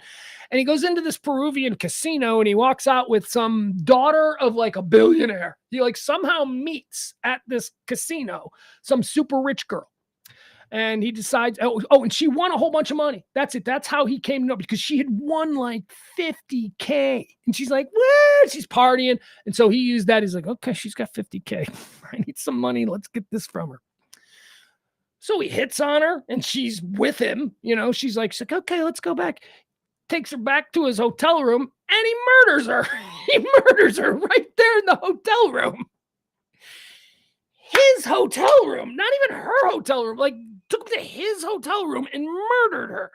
So not really smart. So he then goes out on the run and the Peruvian police catch him. And now he's in jail in Peru for killing this girl. But also now he's being extradited back to the United States because apparently while all this was going on, when he was involved in the slave trade, he made a deal, a backroom deal with Holloway's parents that he knew where the body was. And he was going to tell them where the body was if they gave him $250,000. He met with their lawyers. Anyway, that's the crime, that blackmail, embezzlement, whatever it is there, that's the crime that's got him being extradited back to the United States from Peru to stand trial for those trying to bilk $250,000 out of the Holloway family. Okay, so why are we talking about him now? Because we know that he's weighing next week. Supposedly, next week is when he was supposed to have been extradited. Why are we talking about him now? Because Joran van der Sloot got the shit kicked out of him in prison. Fucked him up bad, like really bad, like needed a surgery and shit. Got broken bones. Apparently his face is caved in. Yeah, I know. I'm not big on violence for violence sake, but this is not that. This is violence for the sake of Natalie Holloway. This is violence for the sake of that woman that he took out of the casino and just murdered in his hotel room. This is violence for the sake of all of the young children that he probably sold into slave trading. Joran van der Sloot got the absolute shit kicked out of him. Natalie Holloway murder suspect Joran van der Sloot severely beaten in prison. Joran van der Sloot, the main suspect in the 2005 disappearance of American teen Natalie Holloway, has been severely beaten in his Peruvian prison, where he is being held ahead of his extradition to the United States next month. All right, it's next month. That was next week. Van der Sloot's attorney, Maximo Etez, says that he does not believe the beating was related to his upcoming extradition, but may have happened because of gang rules inside Chapacaca prison, where he's being held. 35. He's 35 now. The 35-year-old Dutch citizen is being held in the prison's medical area. Okay, there you go. We don't need the details. I don't care the details. I know that somebody who's going to step up. Hey, Peruvians, you're in this prison for who's going to step up? Who's going to be? They did it for Dahmer. They took out Dahmer. Got no problem with these absolutely horrid people getting taken out in prison violence. If violence is going to happen, let it happen in prison. Ow. Ow. Oh my God. Did that hurt? You dick. Okay. Sorry. The dog just got up from her chair, decided to move underneath the desk that I'm broadcasting from. I'm not wearing shoes. I just got my big old dumb toes free flying. and the dog got up out of her chair and stepped on my pinky toe with all of her weight and her little claw and just went, "Arr!" Pushed me down. You do that on purpose? You know what you did. You know what you did. That hurt. God, that hurt. This dog hurts me every day. Every day. My son can't come for the weekend without going home just covered in scratches. Just covered. Not because she's vicious with us or anything. It's just she's super playful. And not only is she super playful, but she's super affectionate. Like she wants to get up on your lap and she's got claws. She's got these crazy claws that not normal for dogs. Her breed, they climb trees and shit. So she's got these weird claws. So she can't help it. Like even when she does something cute, like tries to paw you in the head, she ends up just raking your face with these crazy claws. Ain't that right, baby? She means well, though.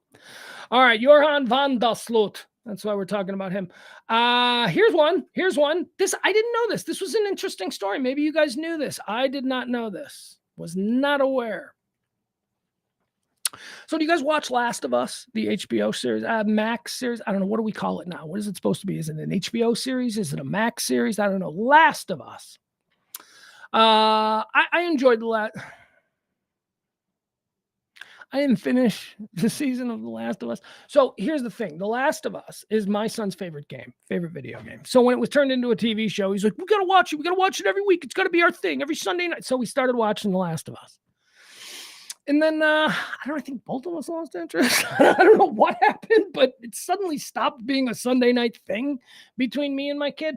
I love Pedro Pascal. Pedro Pascal is the star of it. It's Pedro Pascal and Bella Ramsey. If you're familiar with the video game Last of Us, zombie apocalypse, these two people trying to make their way across the country for whatever reason, I don't know.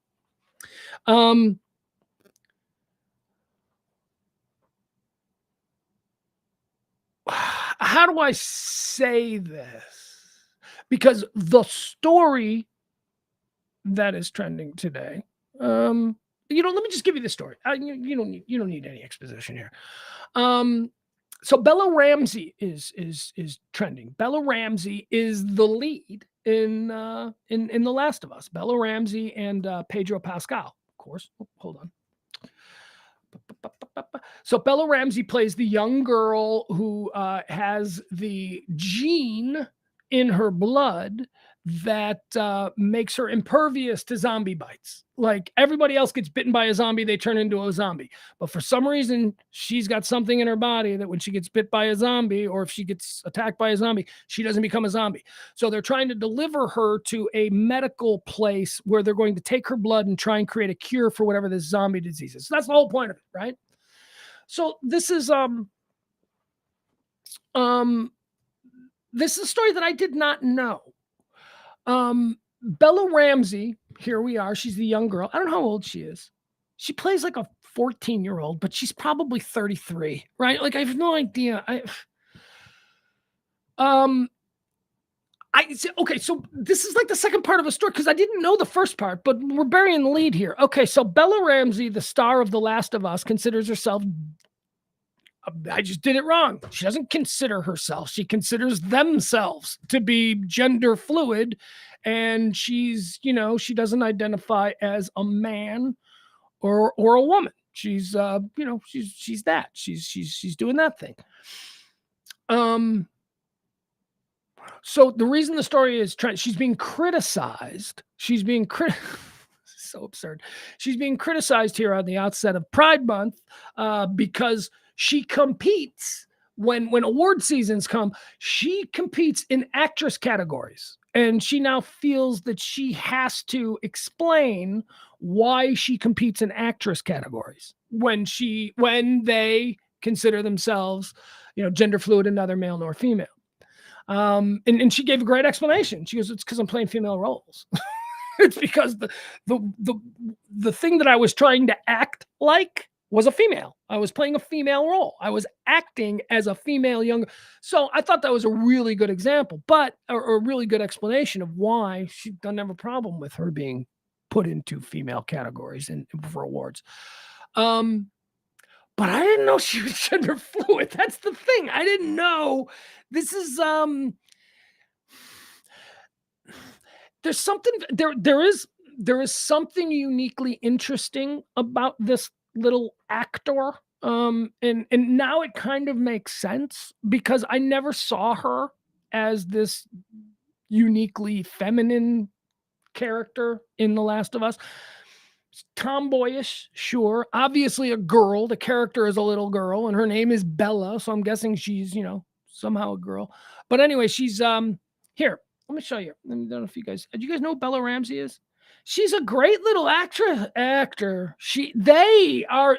a great little actins. I don't know how to speak anymore. I don't know how to talk anymore. Them's great little actins. Is that the appropriate way so that I wouldn't offend young Bella Ramsey? I don't know. Here, this is her. If you don't know who I'm talking about, because she's not like super famous, unless you watch that show. She's extraordinarily famous among the crazy gamers who, love this show. Let's see. Let's get if you're unfamiliar with who Bella Ramsey is.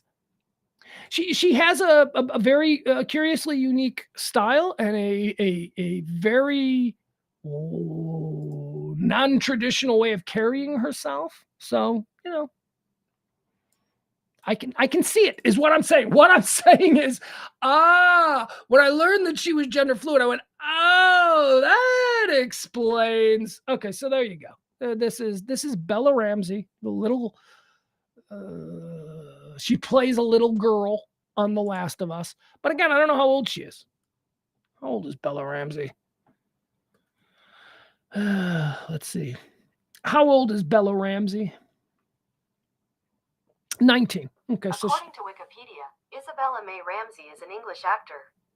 All right. So that's she looks like there. See, yeah, I mean, this is very Paula Poundstone from 1980. This is the 1987 Paula Poundstone. Hey, that's a great Halloween costume, Bella. I didn't think anybody would go as 1987's Paula Poundstone, because that's basically what she's doing there. There we go. What's this? This is like a cross between the youngest girl, Ariel Winter from Modern Family, and Roger Ebert. That's what we're gonna go with. This is Bella Ramsey dressed as Ariel Winter from Modern Family meets Roger Ebert. Okay, let's see. What is this? There she is here. She's cute smile. She's got good energy. I mean, I like her. Now, this is kind of feminine. This is kind of a feminine thing. But she doesn't, I mean, I don't know. I'm just shocked that I've been watching this show and I had no idea. There you go. Look at this. This is like, run sound for Weezer in 1996, right? This is Weezer's sound guy. Oh, well, isn't this adorable? This looks good. Look, she's wearing makeup and eyelashes here. Okay, so she's a pretty little girl here. Well, excuse me. You know what I'm saying? I don't know. She looks feminine here. All right. She looks like the person that Musk just hired to run Twitter. That's what she looks like in this one. Here you go. This is me cosplaying as the new hire for CEO of Twitter. All right, that's gonna do it. That's Bella Ramsey. So I didn't know that she was gender fluid, but yeah, she is, and she's going to continue to enter her name into awards presentations in female categories so long as she is portraying a female, which makes all the sense in the world to me. Makes all the sense in the world to me. Hey, by the way, so here's an interesting little thing that I discovered.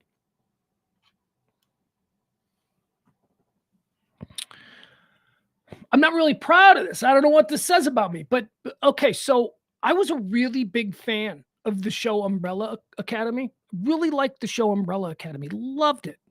One of the stars of Umbrella Academy is Juno. Let's just call her Juno. I don't. What is her name now? I have no. Remember the movie Juno? A girl got pregnant. Michael Cera. This girl. Well, Juno is. I'm just gonna call her Juno. Just get off my back. I can't remember her name. So Juno, is she a guy? Yeah, yes, Elliot something. Elliot, what was her name? Ellen, I don't know, whatever. She was the star of Umbrella Academy. It was a great show. It's a terrific show. I really liked it. But then she did the whole transition thing, and her character of Vanya, who was so cool in this show, her character of Vanya. My point is this: the new season came out, and I never watched it. Like, I watched every season of Umbrella Academy twice, and then the new season came out, and I'm like, I don't know what that says about me. I'm just like, am I angry that like Vanya is not going to be? I might have even been okay if they just recast the role, but I mean, I don't know, how did they do it? Is she like now Elliot, whatever, on that show? Like, do we now, even though we watched 2 or 3 seasons of her as Vanya, the girl violin player, even though are we supposed to forget? I don't know. Gotta be honest.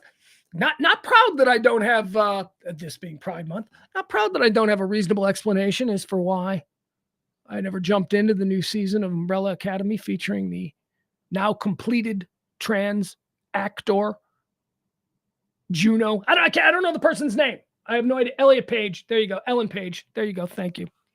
I don't have room in my brain for that stuff. Should I watch it? I mean, I don't have a problem with her choices outside of film. I have a problem with her choices affecting a show that I liked. That's really the long and the short of it. I don't have a problem if Ellen Page wants to be Elliot Page. That's great for her. Good for you. Live your life, sister. So sorry, brother, cousin, whatever. I don't know. Again, I don't know how to speak the language anymore when it comes to certain subjects. So go ahead, you do your thing. But, if your thing outside of the show is now going to affect the way I enjoy the only thing I care about from you, which is the show, I don't give a shit about Ellen Page in real life any more than I give a shit about what Jennifer Aniston is doing right now. I don't care.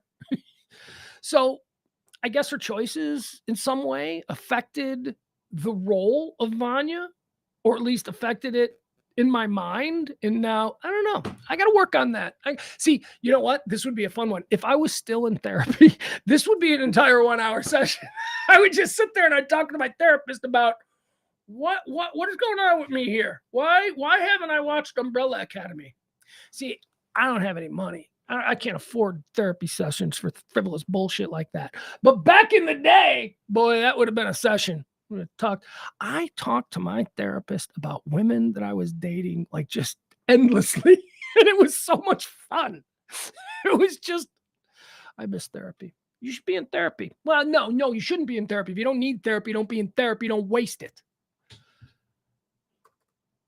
But if you're a human being, my guess is that you need some kind of therapy. If you're a human living in 2023, came out of the pandemic, got all kinds of things going on, maybe it might be nice to learn about some tools that you can use for whenever you find yourself in, perilous mental straits. What else do we have here? Let's see. We're running out of stuff, and that's good because we're going on 3 hours. See what I give you guys? I give you guys more because I feel guilty that tomorrow the show is going to be truncated for 20 minutes. Once again, don't forget tomorrow, the noon show. I'm going to do a show from noon to 1. Then I have to jump off and I have to do something with James Parker. And then I expect to jump right back on. So go have some lunch, whatever. Think about what we've discussed in the first hour tomorrow.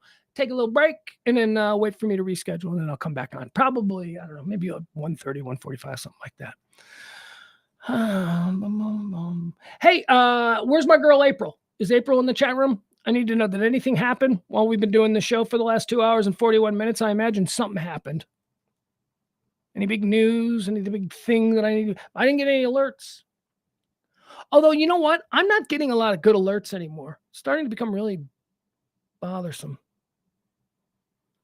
Like, I used to get my police scanner alerts aren't going off the way they used to. And I don't know that what probably happened. I was probably sleeping and they were going off and they bothered my son, and my son probably turned them off somehow. I don't know how to do it on this phone. My son does. I'm sure my son probably muted my alerts because I haven't had any alerts lately. What else do we have here? Okay, we got the Bella Ramsey thing. Oh, okay, here's a couple more things. Oh, look at this. Now, as many of you know, I have the distinction of being what I believe to be the most broke-ass person in Highland Park, Texas. Hi, it's me. I'm living here in Highland Park, Texas, bastion of the one percenters, doing this show from a walk-in closet in an abandoned mansion. That's why when you put it like that, it's not an abandoned mansion because I'm living here. I just don't have the furniture to fill any of these rooms. This place is huge. Anyway. So here, this was a fun little story. So, I hate my neighbors, right? Like, how, I'm like one of these, I'm not going to say I'm not a communist, and I'm not, into all that stuff. I believe in capitalism. I just think that's an unfair playing field and that there's a lot of people who are hoarding a lot of the, you don't need me to go into this. You don't need me to go into a litany of why I hate my neighbors here. One of the reasons I hate here's a couple, you know what? Let's go into a list of why I hate my insanely wealthy, and I mean insanely wealthy. Okay. If you're a normal person like me, now maybe some of you listening, maybe you're not normal people, but if you're a normal person like me, maybe the wealthy kid in your neighborhood's dad is a doctor. Oh, they got money. He's a doctor. Yeah. Well, this neighborhood has people who own hundreds of hospitals. We don't have doctors in this neighborhood. We got dudes who own 50 hospitals in this neighborhood. So that's crazy 1%er bullshit. So I saw this story. This was trending earlier today, and apparently it was a news story locally. This is trending on the local trends. So I thought maybe we could watch this. This comes from WFAA, a little something about this stupid ass neighborhood that I live in. I'm the most broke ass guy in Highland Park. Hold on. Gotta wait for this stupid commercial. Okay,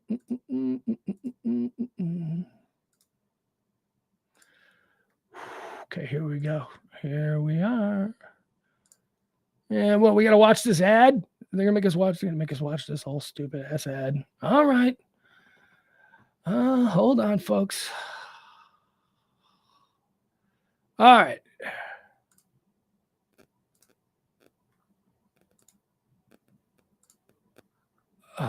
What Izzy was alluding to. Well, if you're a Dallas native, you probably had a good idea what Izzy was alluding to, which he asked you to guess the most expensive neighborhood in Texas. An online lender called CashNet USA collected new data from Zillow, confirming that Highland Park is the most expensive place to live. Oh, you think? The city is about 4 miles north of downtown in central Dallas County. All right, let's go over this. Average home cost. This is the average home cost. $7 million. That's the average house in this neighborhood. $7 million. Now, I can tell you that the most expensive home in Texas is a block and a half straight down the block that I'm on. It's under construction. They've been trying to install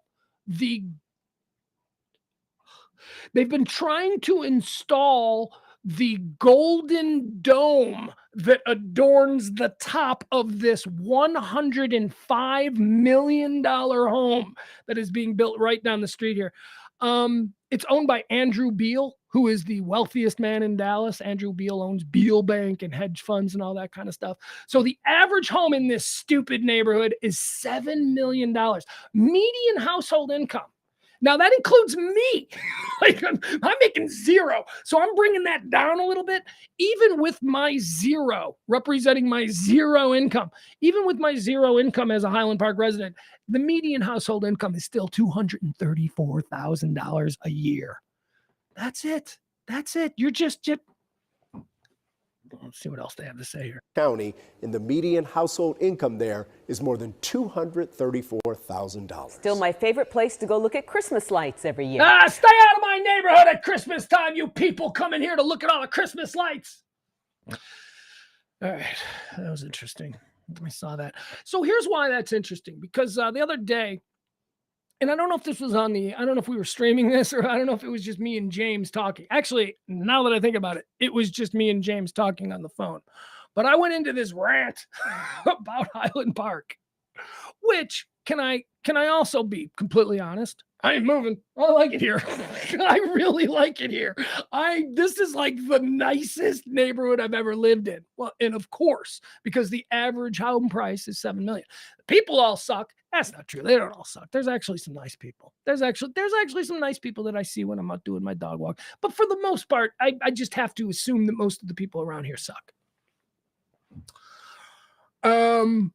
So I went on this rant with James about Highland Park, and here's what I don't get. So we saw that the average home price is $7 million. What are you getting for $7 million? You getting a backyard?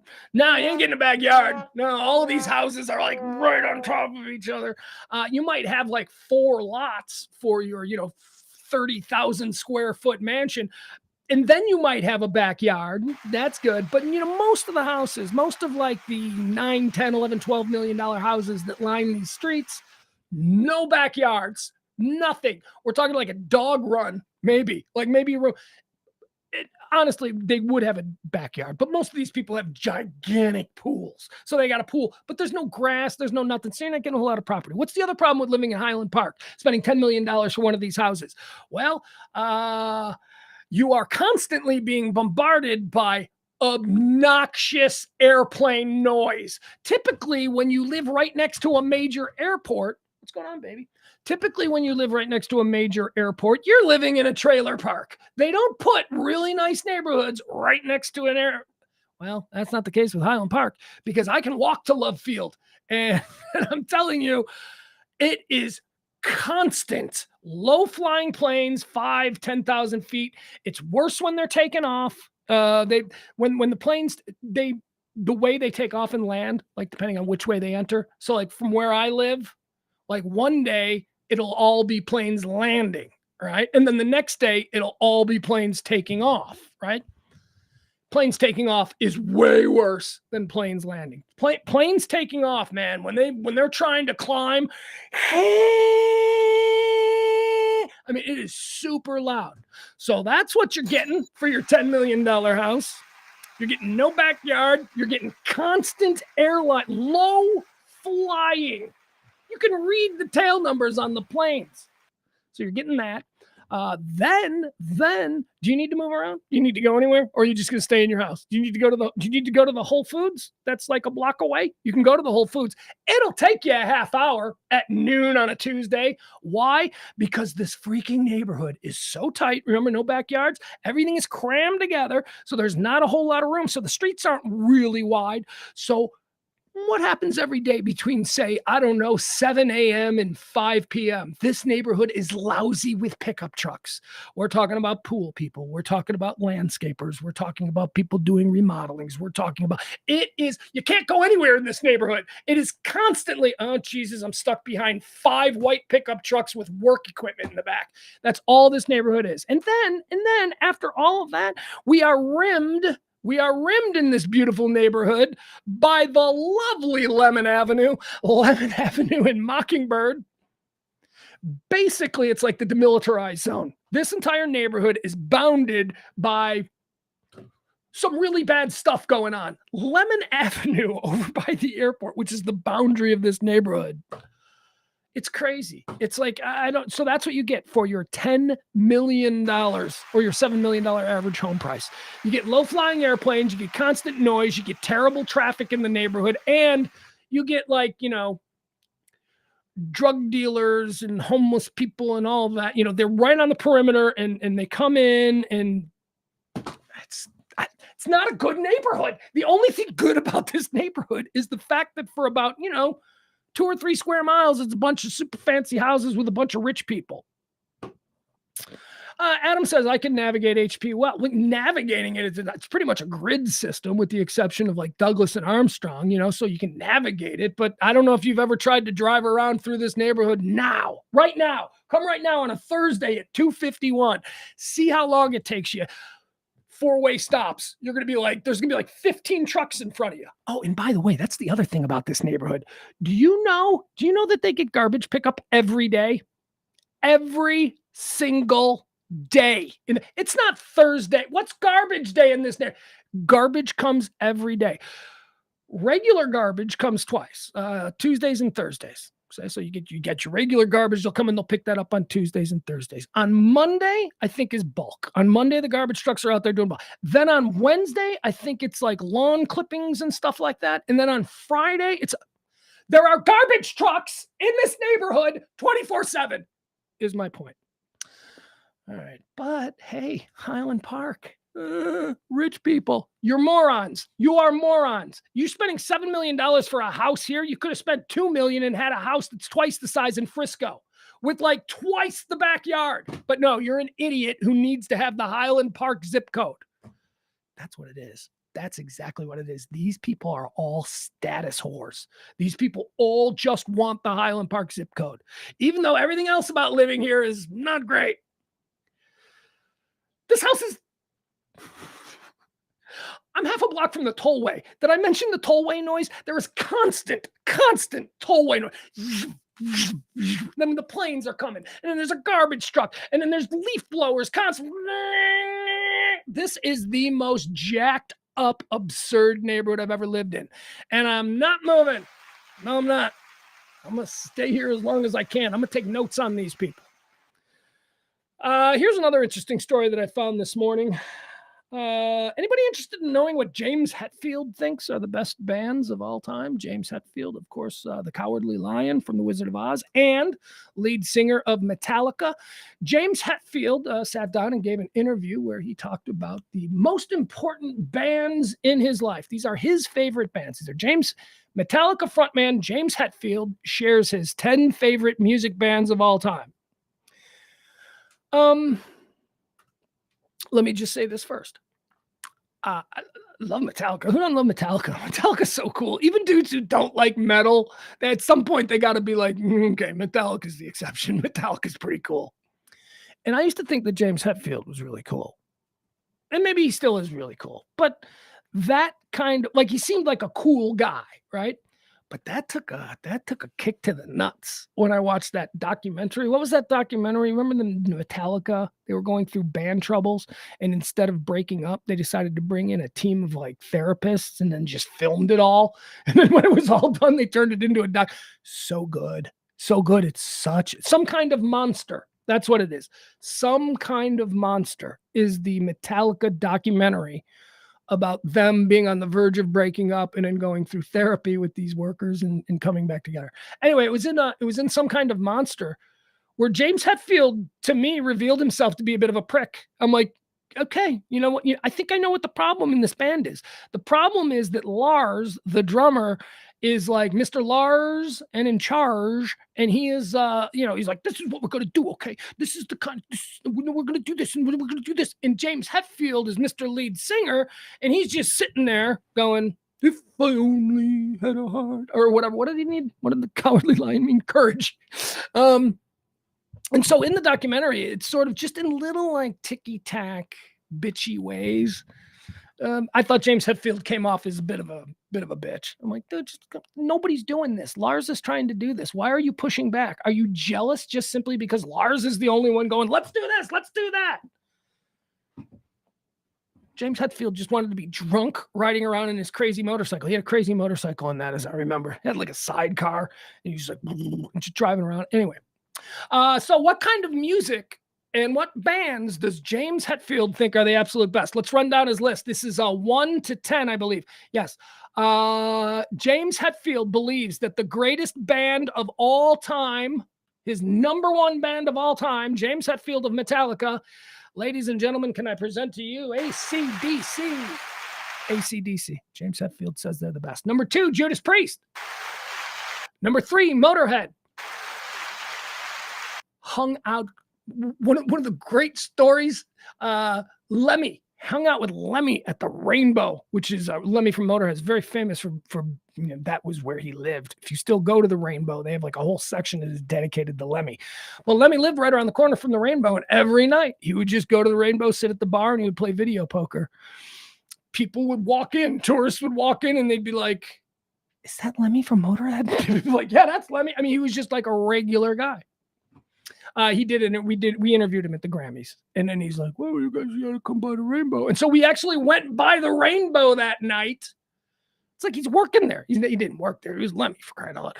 But he's sitting there and walk in. I'm like, hey, Lemmy. And he's like, oh, hey, man, you guys came. Oh, how great. Had drinks with us, hung out. What a lovely man. So, yes, Motorhead.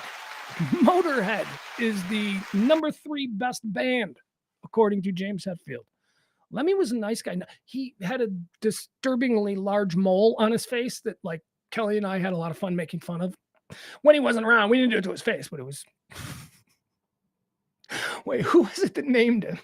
Somebody we were with named Lemmy's mole and like gave it its own personality. Was it Sybil? No, Sybil wasn't there. Who was it? That seems like something Sybil would do. Sybil would have named Lemmy's mole. Anyway, number 4, the best bands, according to James Hetfield of Metallica. The number 4 best band, Black Sabbath. Number 5 is UFO. I don't know anything about UFO. The only thing I know about UFO is Michael Schenker. Like I know Michael Schenker is lead guitarist of UFO. And Michael Schenker is like a great guitar player. And Michael Schenker is like one of the most forgotten guitar players of all. When people talk about their list of the greatest guitar players of all times, only real guitar players will include people like Michael Schenker. Anyway, that's all I know about UFO. I couldn't even name a UFO song. I mean, did they have any hits? According to James Hetfield, they are the 5th best band of all time. Number 6, Lynyrd Skynyrd. You know, I don't know if they're my 6th best band of all time, but I have come way around on Lynyrd Skynyrd. When I was stupid and younger and didn't know nothing about nothing, and all I knew was Freebird, and that song was so long and it was kind of funny and people would make fun of it. That's all I knew about Skynyrd. I was stupid. I thought Skynyrd was a nothing band. Then as I got older and I started to realize, holy shit, Skynyrd was super important. There's that Lynyrd Skynyrd documentary. What's it called? Something about it's so good, man. It is so good. That was a legit badass band. Not only were they a great band, but that was a band that had something to say. Lynyrd Skynyrd wasn't just, hey, we're a bunch of dumb stoners. No, Lynyrd Skynyrd, they were a good band. So I'm gonna say they were a good band. So what else do we have? That's 6. Lynyrd Skynyrd comes in number 6 in James Hetfield's list of his favorite bands of all time. Number 7 is Slayer. I don't know much about Slayer. Number 8 is Thin Lizzy. I'm right there with him on Thin Lizzy. I love Thin Lizzy. Thin Lizzy is another one of these bands that people don't know. People don't know because they know like 3 songs. Because they put out one album and the lead singer dies, right? And it's like, Jesus, that album was huge. That band was great. And now no more. I love Thin Lizzy. Thin Lizzy is a cool band, man. I still maintain that Jailbreak is like one of the coolest songs ever written. Tonight there's gonna be a jailbreak. That riff. There. Oh, man, are they gritty. I love Lynyrd Skynyrd.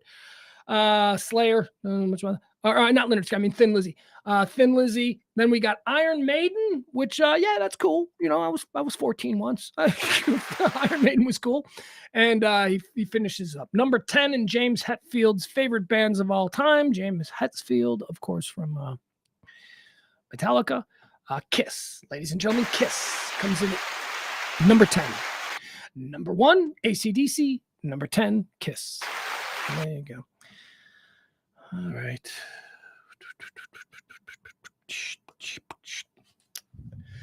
Let's check on it's 3:00. 3 hours. 3 hours with no breaks. Look at me. Look at me. Okay. Hold up. Hey.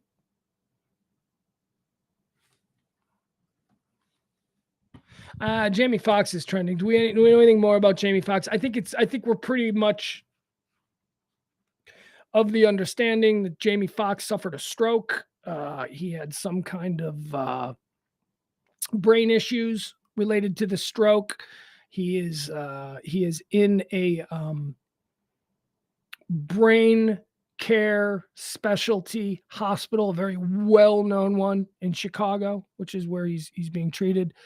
That's what we don't know anything for a fact, but just of all of the stories surrounding Jamie Foxx's situation, that's following him every day and reading all these stories. Those are the things that I think are true. The fact that he is confirmed in a hospital that specializes in brain and stroke patients in Chicago. We know that. So, but I don't know what's happening here. What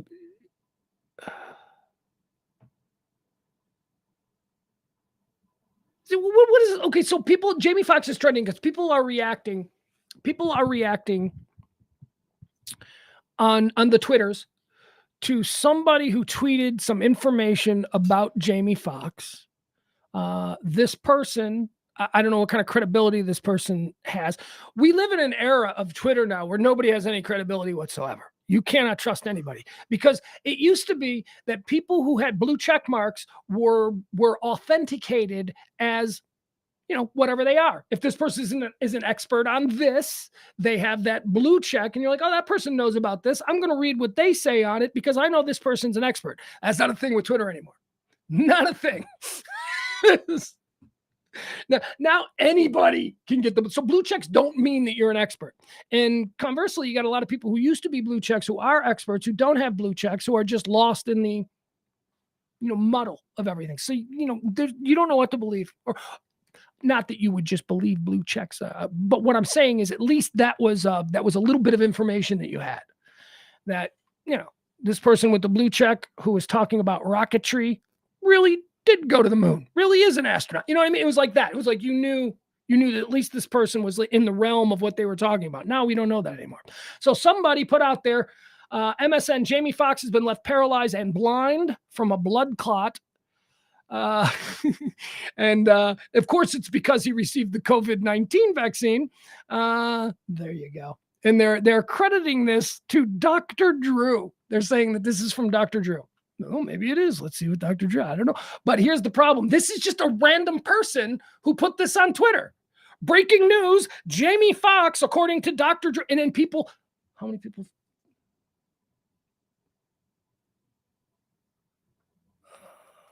All right. So when was this posted? 45 minutes ago. In 45 minutes, 27,000 shares. So that information, true or not, has now been shared 27,000 times in the last 45 minutes. So there are people going, Dr. Drew says that he's blind now, or Jamie Foxx is blind because of the COVID shot. People walking around believing that. So you wonder why people are so stupid and why people say things that are so incredibly stupid with a straight face and absolutely no awareness that what they're saying is so fucking stupid. Well, it's because of this time that we live in. Nobody knows what to believe anymore because we've burned down all the institutions. We have destroyed all of the institutions that we used to rely upon for trust or for some kind of information. Now it's the Wild West, quite literally. Now there is nothing but whatever information you want to believe. So that's why Jamie Foxx is trending. Let me investigate this a little bit more. I haven't seen, okay, so this person says, I have not seen a single reputable news source report the Jamie Foxx story, but there are thousands of tweets saying that he had a stroke caused by the vaccine. Not believing any of the Jamie Foxx news. Yeah, there you go. COVID-19 vaccine. Okay. All right. Just stop it. Hey, you know what? Honestly, though, of all the people who got the COVID-19 vaccine,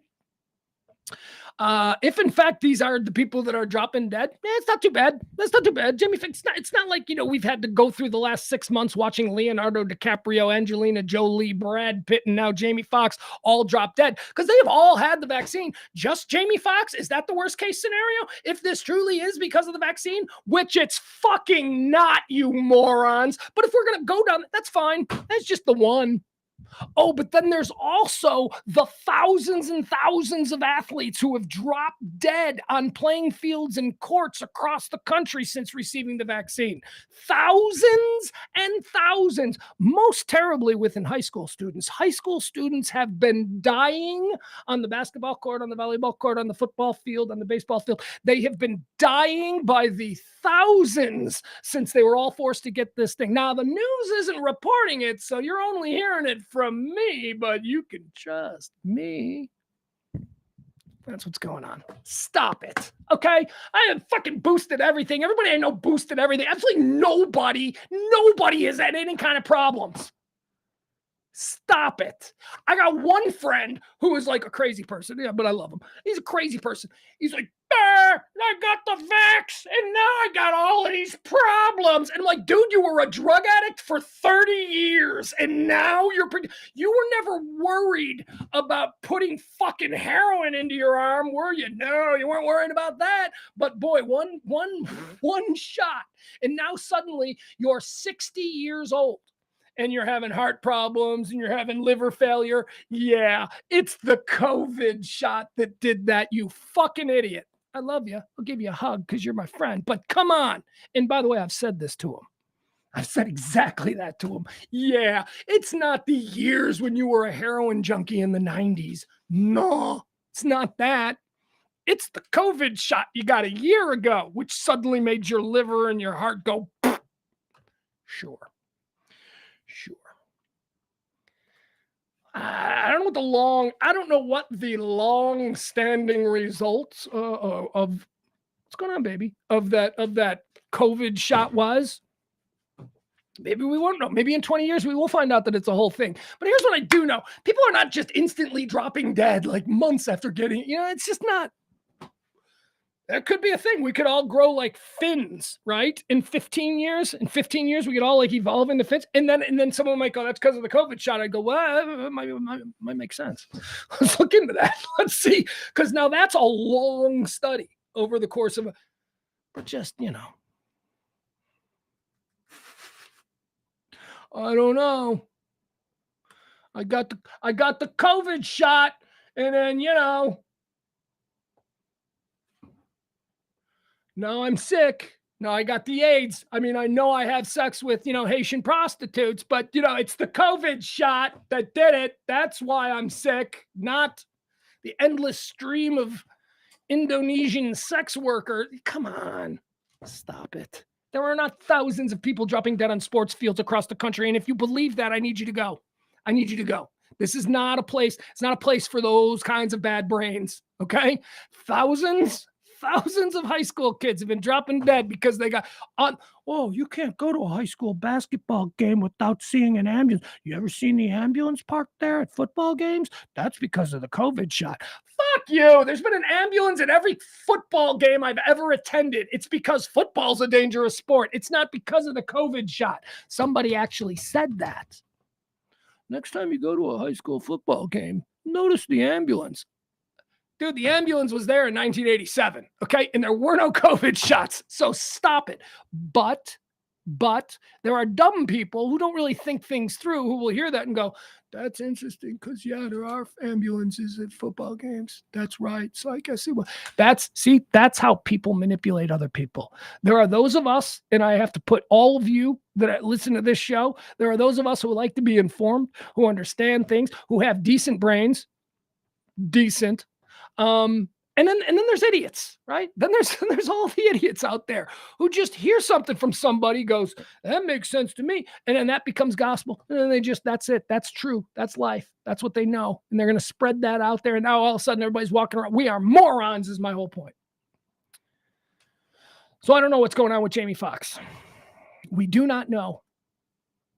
And we do not know because the family wants it that way. See, this is what we can't understand. This family is in lockdown. This family has completely guarded their privacy. And when you do that, a lack of information creates a vacuum. And what fills that vacuum? Bullshit. Bullshit fills the vacuum. On some level, they must know this. Okay, let's see. Happy Pride is trending. Gerald Ford is trending. Pat McAfee is trending. Is this the show? Hold on. Is this the show? Get out of town.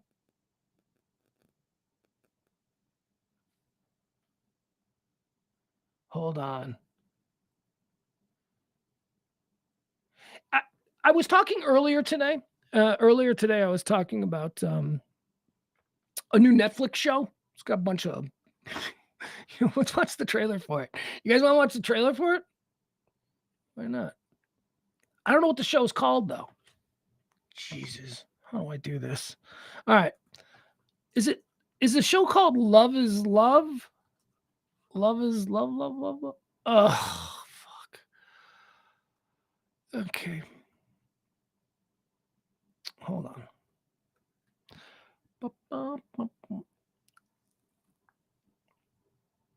No, it's not called Love is Love. Love is Love is just trending because what is the name of that reality show that I'm going to watch about lesbians dating?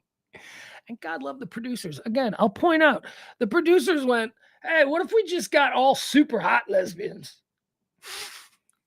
You know, which makes sense because even when it's a heterosexual dating show, like The Bachelor or something like that, there were no fuddly people there. Those people in reality shows are always attractive. So it's not quite as manipulative, with having a lesbian dating show and not having one Melissa Etheridge type.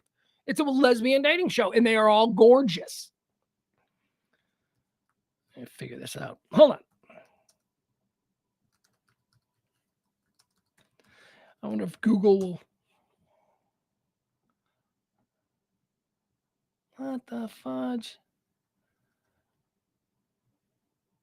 Is it The Ultimatum, Jen? I think that might be it. Hold on. Let's see. I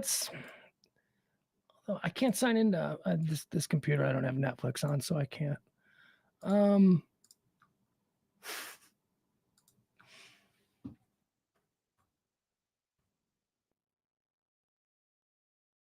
Hold on. Oh, there it is. There it is. That's it. Hold on. Let's watch this. It is. Thank you, Jen. The lovely Jen Hernandez. The Ultimatum Queer Love. All right, let's see. Should we watch this?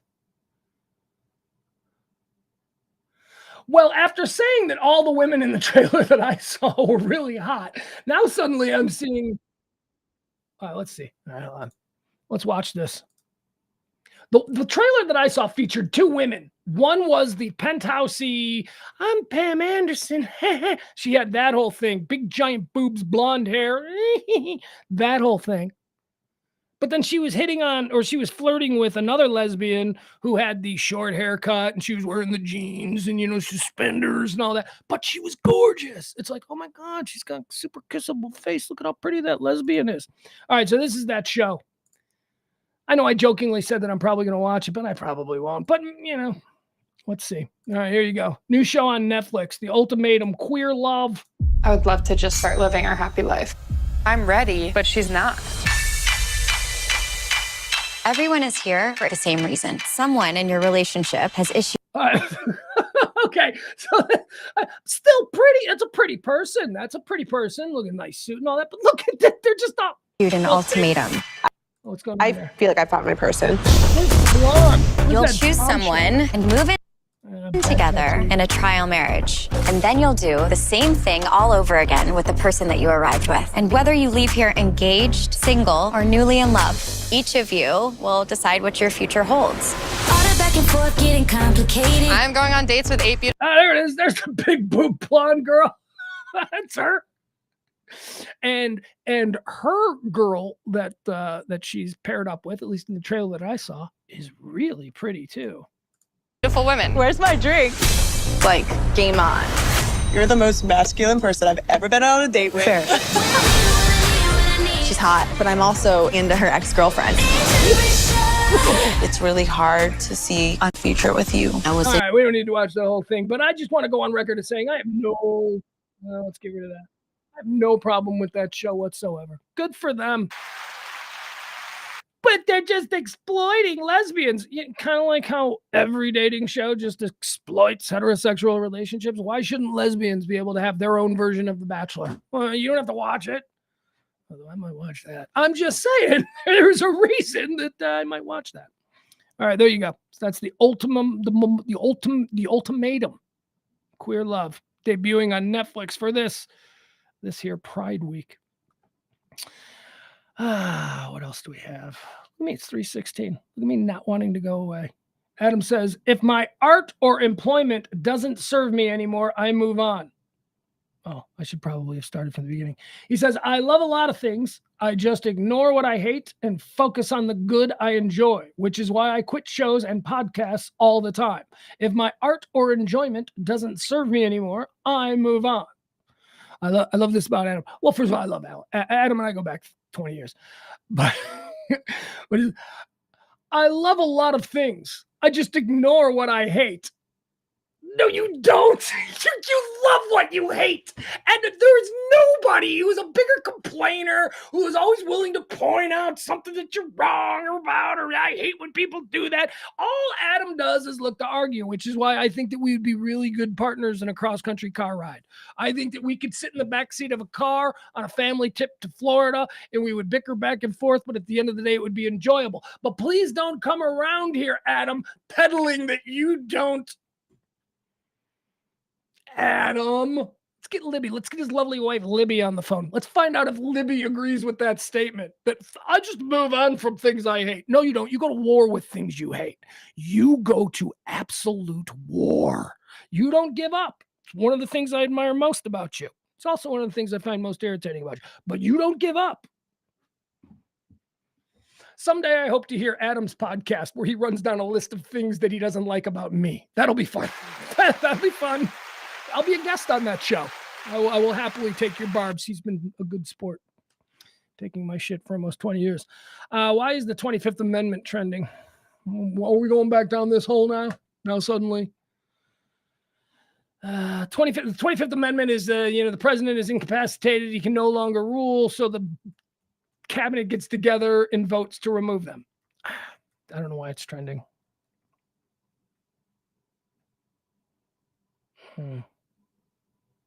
Oh, Jesus, wait. Oh, no, that didn't just happen. Oh, my God. Oh, my God. Really? This guy, you want to talk about dick tripping. You want to talk about not being able to get out of your own way. All right, so why didn't any of you people tell me that this had happened? Because I'm seeing it now on video, and it's absolutely crazy. Okay, no, I won't use that guy. Oh, it's all the best people too that are sharing it. All the best people. All right, here we go. So this happened. This ain't good. Yeah, talk about dick tripping. Seriously, this is. Last night, nope, boop, there we go. All right.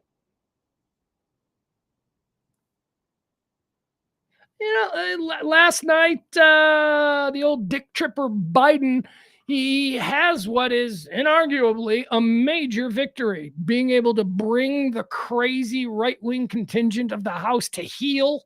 And basically making Kevin McCarthy do exactly what he wanted. He made some concessions. There are a couple of things in this agreement that, a lot of people don't like, but that's okay. Basically, Biden won. It was a great victory. And that should be something that he's celebrating today, but he's not, because this apparently happened about an hour ago. Ladies and gentlemen, the President of the United States.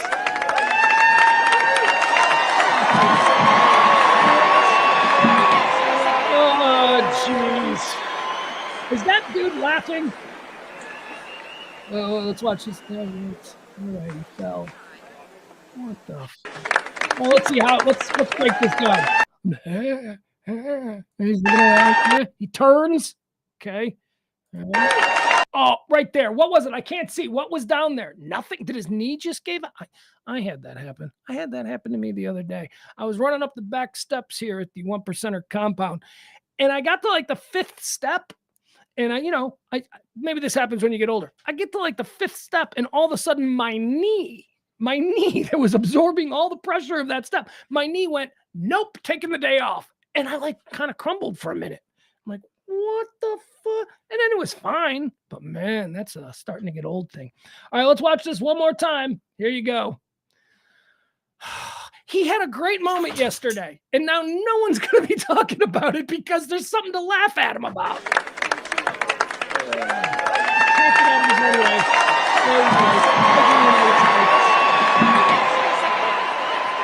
Humiliating.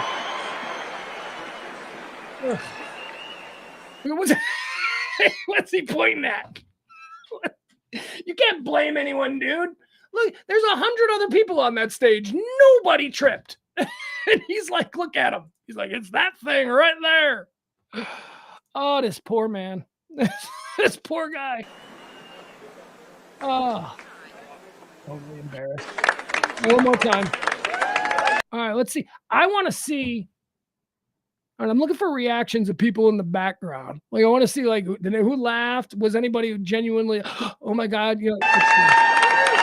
Okay, he went down. There he goes. He's down. Let's look at the facial expressions. All right, this guy didn't know what's going on. His back is to it. This guy's helping. Phones. None of these people are watching. Oh, there we go. Oh, this dude. Okay, so he's like, oh my God. He's like, oh my God. This person's not paying attention. See, pay attention. You just missed the whole thing. This person right here with her head turned, this person years from now is going to tell people that she was here when he fell, but we all know that she missed it because she wasn't looking. Yeah, I stopped. They didn't. You didn't because you're a gadfly. You couldn't stop talking to the person next to you.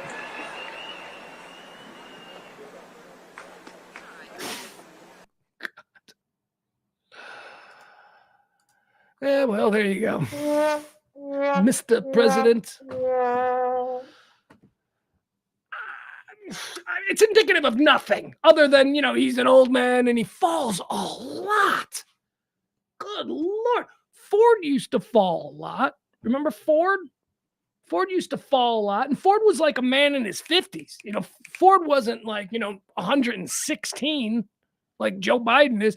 Ford was like a man in his 60s. I tell you, you ever seen Trump go down a ramp?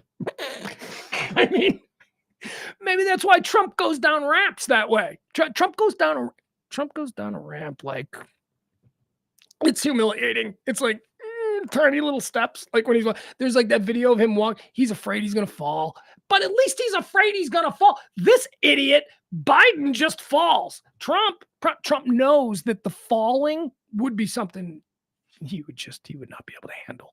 Could you imagine if Trump fell on stage? All the people that would just have people are going to have a heyday at Biden here, but we've seen Biden fall before. All we've seen with Trump is him go down that ramp really, really gingerly. Like it's like, that's not manly. That's not how a man walks down a ramp. Anyway, Biden, what the fuck? What can we do with that?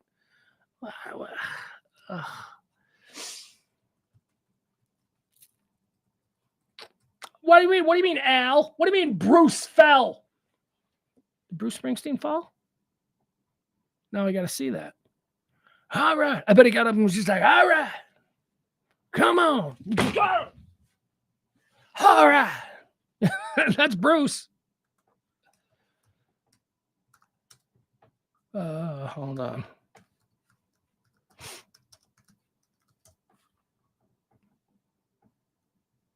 Oh, man, you're right. Should we watch Bruce fall? Let's watch. Should we watch Bruce Springsteen falls on stage? All right, let's watch Bruce fall. I mean,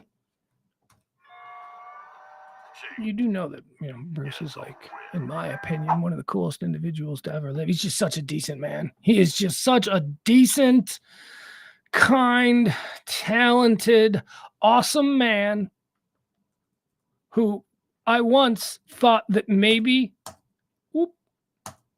I was going to get high with Bruce Springsteen, but that didn't happen. All right, quick Bruce Springsteen story. He was playing here in Dallas, and all my friends from Chicago who are big Bruce Springsteen fans, they flew down to see him here in Dallas because I was able to acquire some really good tickets. So I got really good tickets. So all my friends from Chicago came down here, and we decided that we were going to stay in a hotel down by the stadium where he was playing. So we got these really nice rooms at this hotel that was in walking distance from the American Airlines Center at the time. And we got to the hotel after the concert, and I was with one friend who's a big stoner, and he's like, "I'm gonna go smoke." And I'm like, "You're not smoking in these rooms." Because, at the point I had a radio show. I knew the manager of the hotel. That's how we were able to get these rooms. It's how I knew we wanted to get these rooms. Why did we want to get these rooms? Because this is the hotel where Bruce and the E Street Band was staying. So that's why I wanted to. So I didn't want them smoking weed in their rooms. I'm like, don't smoke weed in your rooms, dude. If security comes and it's going to come back, oh, that's Pugs. I don't need it. I don't need it. So they went downstairs. They went down in the loading docks and they were getting high. Now, the loading docks have a private parking area in the back. And they're getting high. And I'm standing down there. And we're all hanging out. And all of a sudden, a car pulls in like a town car or something. It looks like, and some two dudes get out of the town car. And they get something out of the trunk and they just walk in and they walk in right past us. And when they got about 5 feet away, I recognized that I was looking at Stevie Van Sant and Max Weinberg. It was the drummer and the lead guitar player for the band that I just saw. They're parking in the private hotel parking lot and they're walking in the back entrance and they come right by us. And they laughed because they could smell the weed. And they're like, oh, and my friend's like, hey, we just saw you. And he's like, yeah, how were we? Was the line that Max Weinberg said, which I thought was pretty funny. So that happens. We're all super excited about that. Then another car pulls up and two people get out.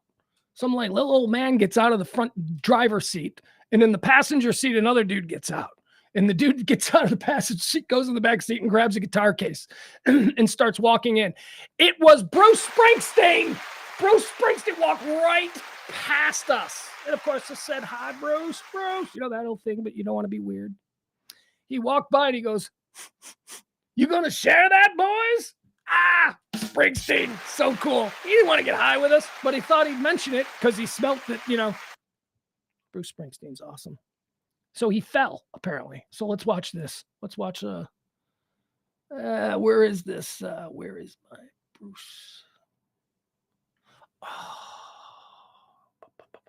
Hold on, guys. I apologize. You know what's crazy about me doing this show right now this long? I have like stuff to do. I've got stuff to do, and okay. All right, let's see if we can watch. Here's the YouTube video, apparently, of Bruce. No? Fuck. Hold on.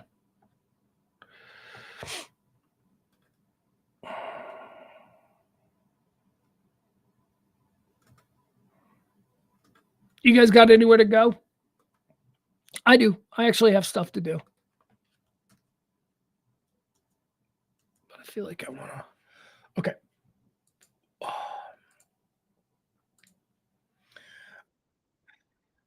Oh, YouTube.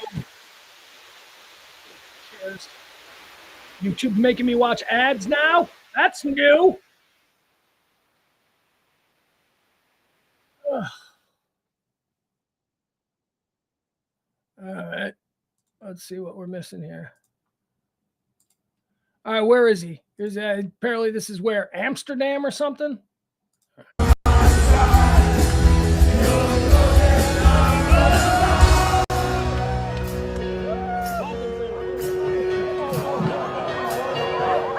Oh, that's nothing. Oh, I thought it was scary. That's nothing. Bruce is fine. And now he's being a ham.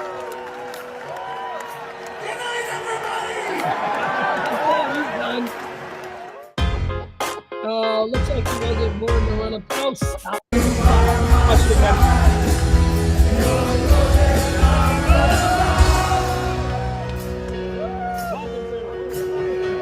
Yeah, nah, you know what that is?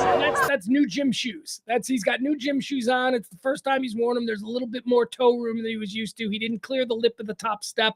He got caught. He fell down. That wasn't Biden. I don't know what Biden was doing. Biden, that was a weird one. Biden falling was much more disturbing, but Bruce is all right. Thank you for that. I didn't know that Bruce had fallen. Now I do. What else do we have here? Oh my God. I got so much stuff I got to do.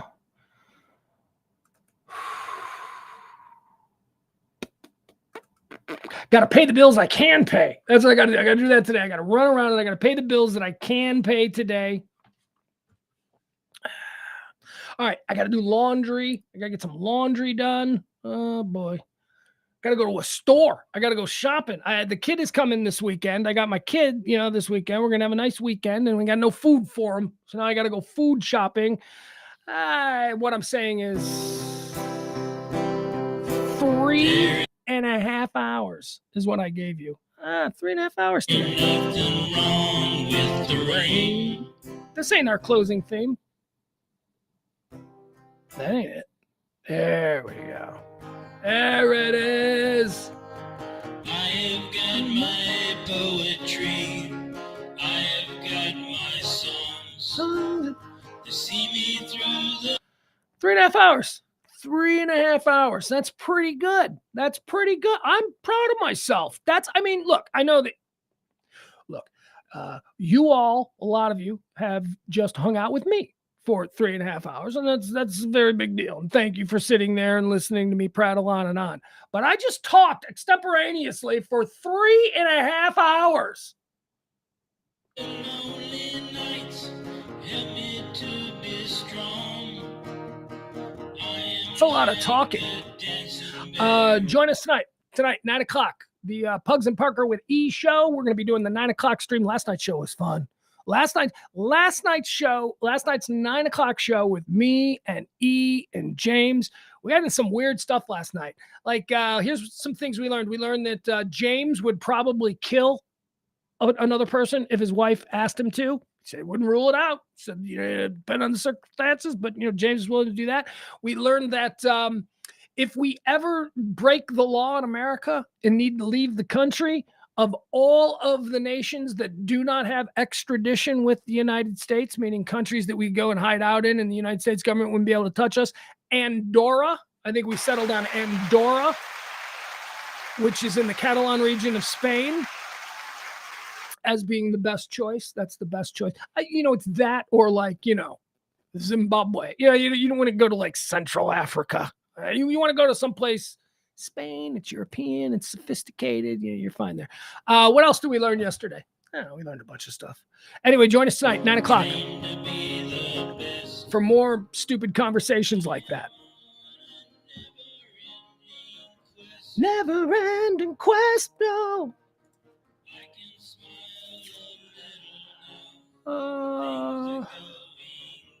Things are going good. First of the month, tip the show if you can. If you can drop a little something in the Venmo or the Cash App, that'd be greatly appreciated. We sure do appreciate all of you who have helped out so far, but we are not done. I haven't checked what we got, but when we were heading into today's show, we were $200 short. So not that we could possibly reach that goal. That is an insurmountable goal.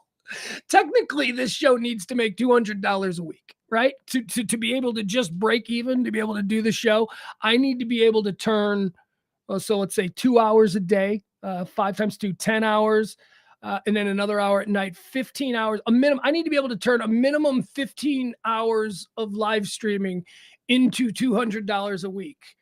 And we've never made it. We've never done more than $100 in a week. Well, that's not true, because someone gave a $200 tip last week, which was the biggest. That's, you know what I'm saying? That's pretty good. So, but yeah, that's where we are. We're nowhere close. So anything you do to get us close, appreciate it. Appreciate it. 200. I can't. When I first started doing this, I was like, so considering that we've got the facilities and all of that kind of stuff, what do I need to live? If I can make it enough to just live, to be able to pay my little paltry bills that I do have, what would that number be? We're 800, $200 a week. That's nothing. That's part-time at, whatever, McDonald's money. Nope. This show ain't worth it. We've never made that. That's not true. Tracy got us there a couple of weeks ago. That was crazy. In one deposit, I'm like, whoa. And that's not what I expect. I don't expect that. But I do thank all of you who have helped us out over the times that we've been doing this. Love it if we could end that. Tomorrow's meeting. Oh, we got a big meeting tomorrow. So a big truncated show. Tomorrow's meeting might result in me being able to pull the tip thing back from the show, the way we did when we were doing the mansplaining thing, and I had some mansplaining money coming in. I didn't have to put it on you guys, so that was nice. So fingers crossed. Tomorrow got a meeting at 1 o'clock. like 1 o'clock in the afternoon or something like that. So we'll do the show. We'll do the high noon show at 12. So I'll give you an hour of the show, and then I'm going to have to say goodbye, and then we're going to go do a meeting, and then we'll come back. We'll come back at like 12:30 or 1:30 or something like that. If the meeting goes well, I won't have to be doing this tipping stuff. The best is yet to come.